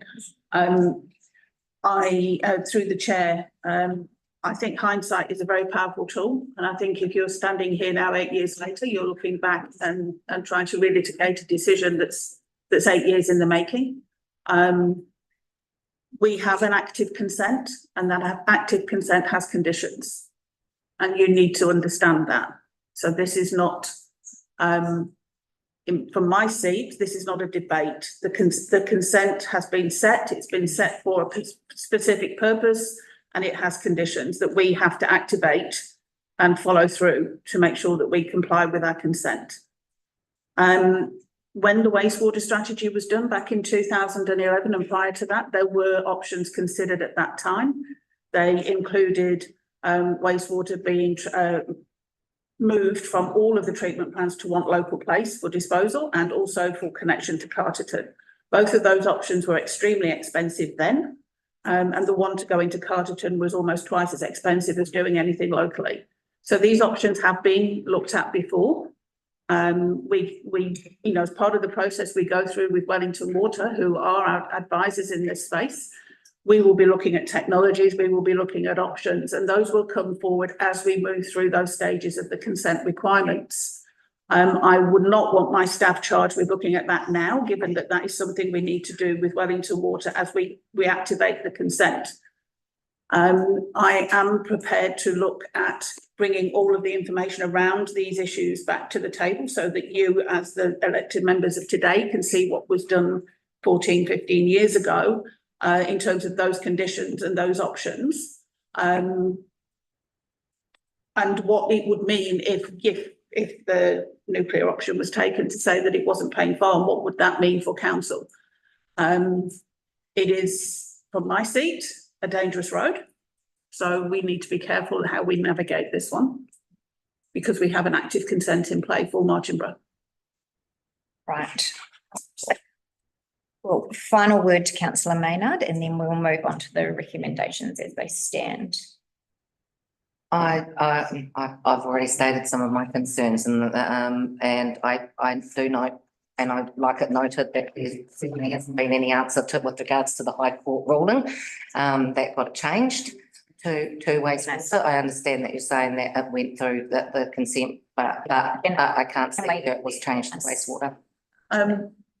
The advice we have received states that change in 1965 changed it from the use of the land to income derived from the land. And as councillor Plimmer has already mentioned this morning, there would be a fee paid to Payne Farm for the use of that land.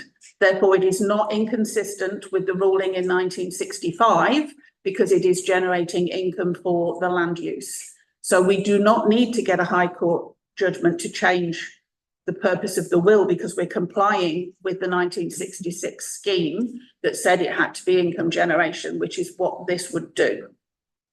Are you then able to confirm what the council is paying for the lease of the wastewater treatment plant that's currently on Payne Farm? There isn't a wastewater treatment plant on Payne Farm. But what? We're paying for the transfer station, and that has been paid for the last probably 8 years or more. I can't remember when that started, but there is no active discharge onto Payne Farm at this time. Therefore, there is nothing to be paid. The discharge that's currently happening is within the bounds of the scheme itself, so within the Martinborough treatment plant. So A and 1B is within the boundary of the existing treatment plant. 2A and 2B extend it into Payne Farm, and they are not active yet. And they're not active yet. Okay. Do I? So, Dennis, do you want to talk about what we talked about going forward in terms of formalising an income stream, sort of give a bit of a... Through the chair, if we are moving into activating 2A and 2B for the disposal to Payne Farm, the amount that is paid would be a formal agreement between council and Payne Farm, and the amount would be set by a valuer. It would not be set by us. It would not be set by the community board. It would be established through a proper valuer doing an assessment of the, yes, in terms of what the payment should be. And we would follow that practice. So this is not something that we would involve ourselves in, because that's not our role to set the value of the rental. We would go through a proper process with a valuer to do that. Right, so with that, and listening to this, all this gobbledygook. I've got 7 generations of my family living in this community. We live next door to the Payne Farm. We farmed it for 10 years.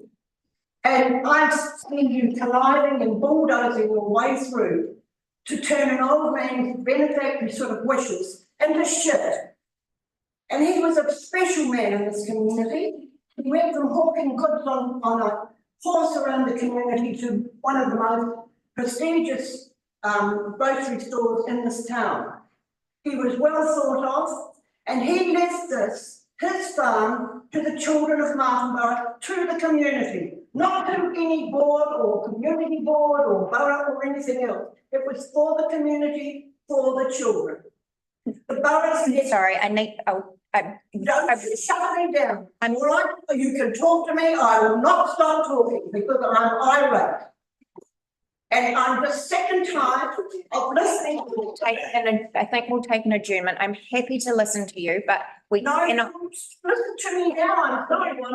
Take an adjournment. Sorry, everyone. We'll take an adjournment. Because take an adjournment. I beg your pardon? We'll take an adjournment. I'm happy to speak to you, but I can't speak to you in this. I will speak. No, I'm sorry. We can't do it like that. Being deprived by over the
I'll just come back to order and just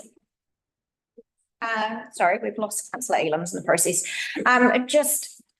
Reiterate that we do recognise that this is an extremely emotional topic to discuss.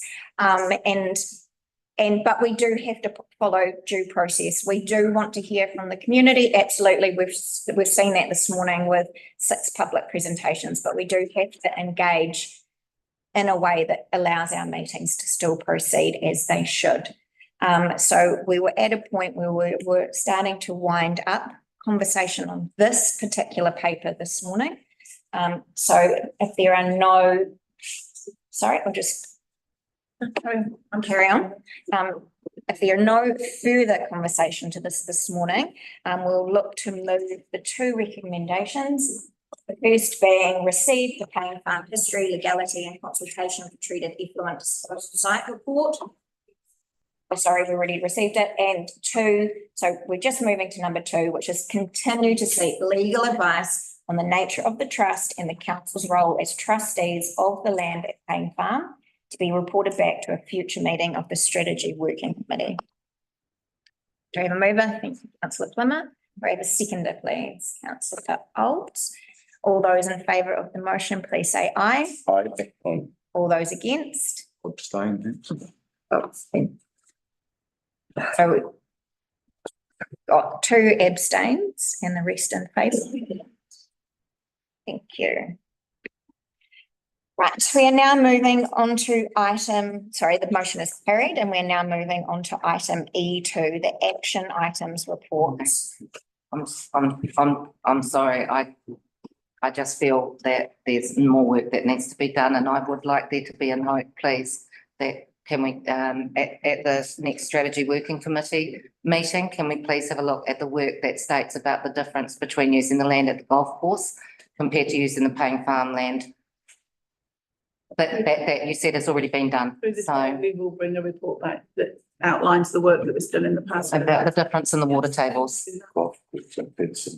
No, the Marlborough Golf Course, which belongs to the council. Oh, okay. Do that. Right, thank you. Thank you, councillor Maynard. So moving on to item E2, the action items report. Councillors, do you have any questions for our officers? And officers, do we have any updates to report, please? Councillor Woodcock.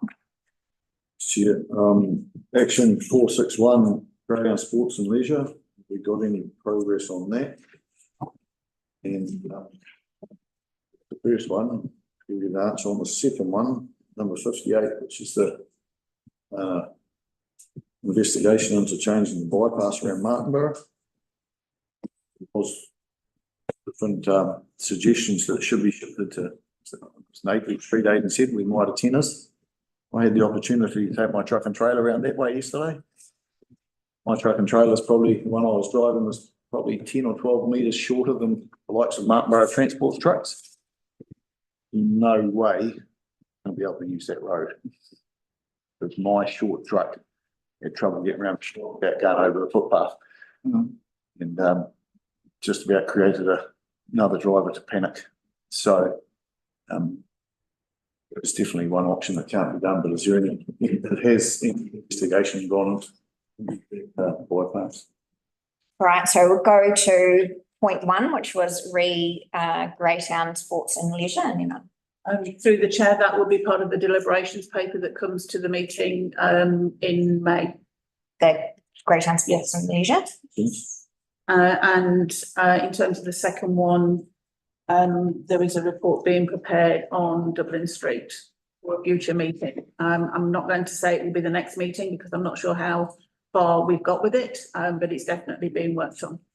Can I also make a comment on that? So under the last training, when we did the spatial planning on the 3 towns, this topic of the bypass was front and centre, and with the growth areas in Martinborough, having the road go further over that side of town and around was in consideration. So any short-term thing is just sorry, a little bit until we do the detailed planning in Martinborough, which Russell is planned for next year, isn't it?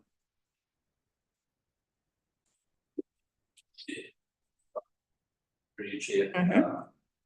we're hoping to get into that next year, depending on our resource and completion of Featherston.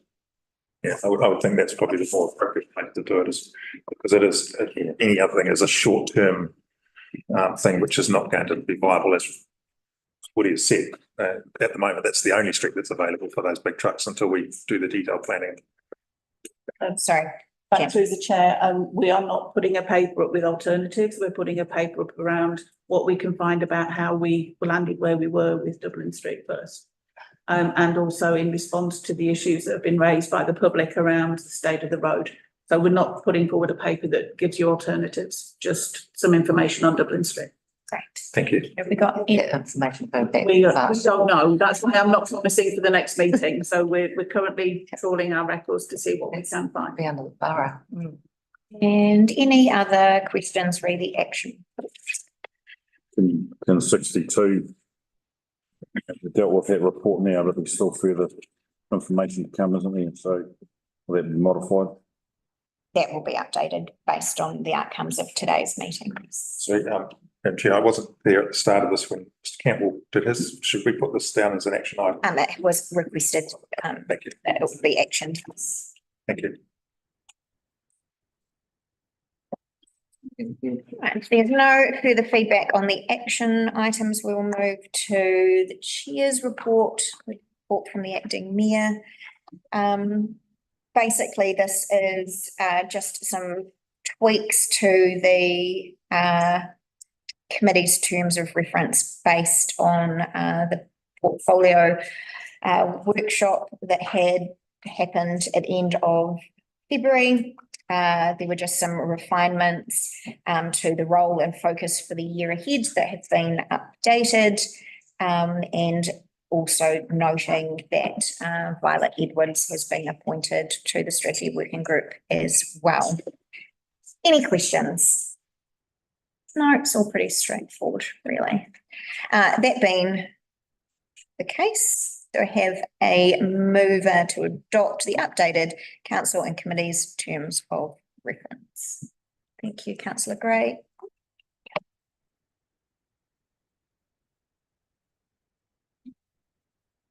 Yes. Thank you. So we'll, sorry, Janice has just reminded me of something else I just need to mention. So we'll move this though. So we've got Councillor Gray and Councillor Lumber. All those in favour, please say aye. Those against? Thank you. The motion is carried. Just very quickly, we have the opportunity for councillors to attend the Te Tai Whanaki research symposium regarding growing a stronger, more resilient Aotearoa. We have Janice attending and I believe Councillor Gray, but we do have capacity for anyone else with a particular interest in community resilience and resilience for New Zealand as a whole to attend. So with that in mind, if you'd like to see Janice after the meeting, you know if you are interested. Just so that you're aware, it's on the 13th and 14th of May, and it will be at Te Papa in Wellington. And it looks at learning from past events. What could the outcome of catastrophic risk be? Looking at infrastructure resilience, hazard mitigation. So a lot of the issues that we're grappling with the council will be covered off. It is a GNS Resilience Challenge symposium, and it's something that I think we could learn a lot from. Is it possible for other elected members to go? I just know that Angela from the Martinborough Community Board has been really focused on that resilience side, been doing a lot of work, bringing the community along with her with regards and working with Remo and working with Nigel. It's not that type of resilience. This is about resilience of your infrastructure, not the community resilience that she's been working on. So this is definitely more in line with how we deal with climate change, mitigation, adaptation, moving our assets, looking at where our infrastructure is and learning from those experiences rather than community resilience. She's the work that's being done there is being done in the right way with Remo. And she is doing a fabulous job. That's why I thought of you, but only because we think community resilience and laws. I'll talk to you some further about that, Janice. Great, thank you very much. That brings us to the end of our open session of our council meeting and moves us towards what is proposed to be our public excluded portion. So we have a mover to enter into public excluded this morning, Councillor Gray. Now, so the a seconder, Councillor Plummer. Sorry. So the general subject matter to be considered while the public is excluded is the public excluded minutes from the 21st of February this year and the report from His Worship Premier and the leave of absence request, and good reason to withhold exists under section 7(2)A and 7(2)E. And no longer. We're going to shut down. Once we've done. Yes, we have to go through why we are intending to go into public excluded and then make that decision. And the second item for discussion is the enhanced annual plan 2024-25 consultation document, and good reason to withhold exists under section 7(2)FI and 7(2)F1 and 7(2)F2. Section 48(1)A. The withholding of the information is necessary to protect the privacy of natural persons. Yes. And the withholding of the information is necessary to avoid prejudiced measures that prevent or mitigate material loss to members of the public. And the withholding of the information is necessary to maintain the effective conduct of public affairs so that the free and frank expression of opinions by or between or to members or officers or employees of the local authority in the course of their duty, and the protection of such members, officers, employees and persons from improper pressure or harassment. So do we take a vote, Amy? No, you've already moved into public excluded. You've just given the explanation. But no, we'll now turn off the live stream.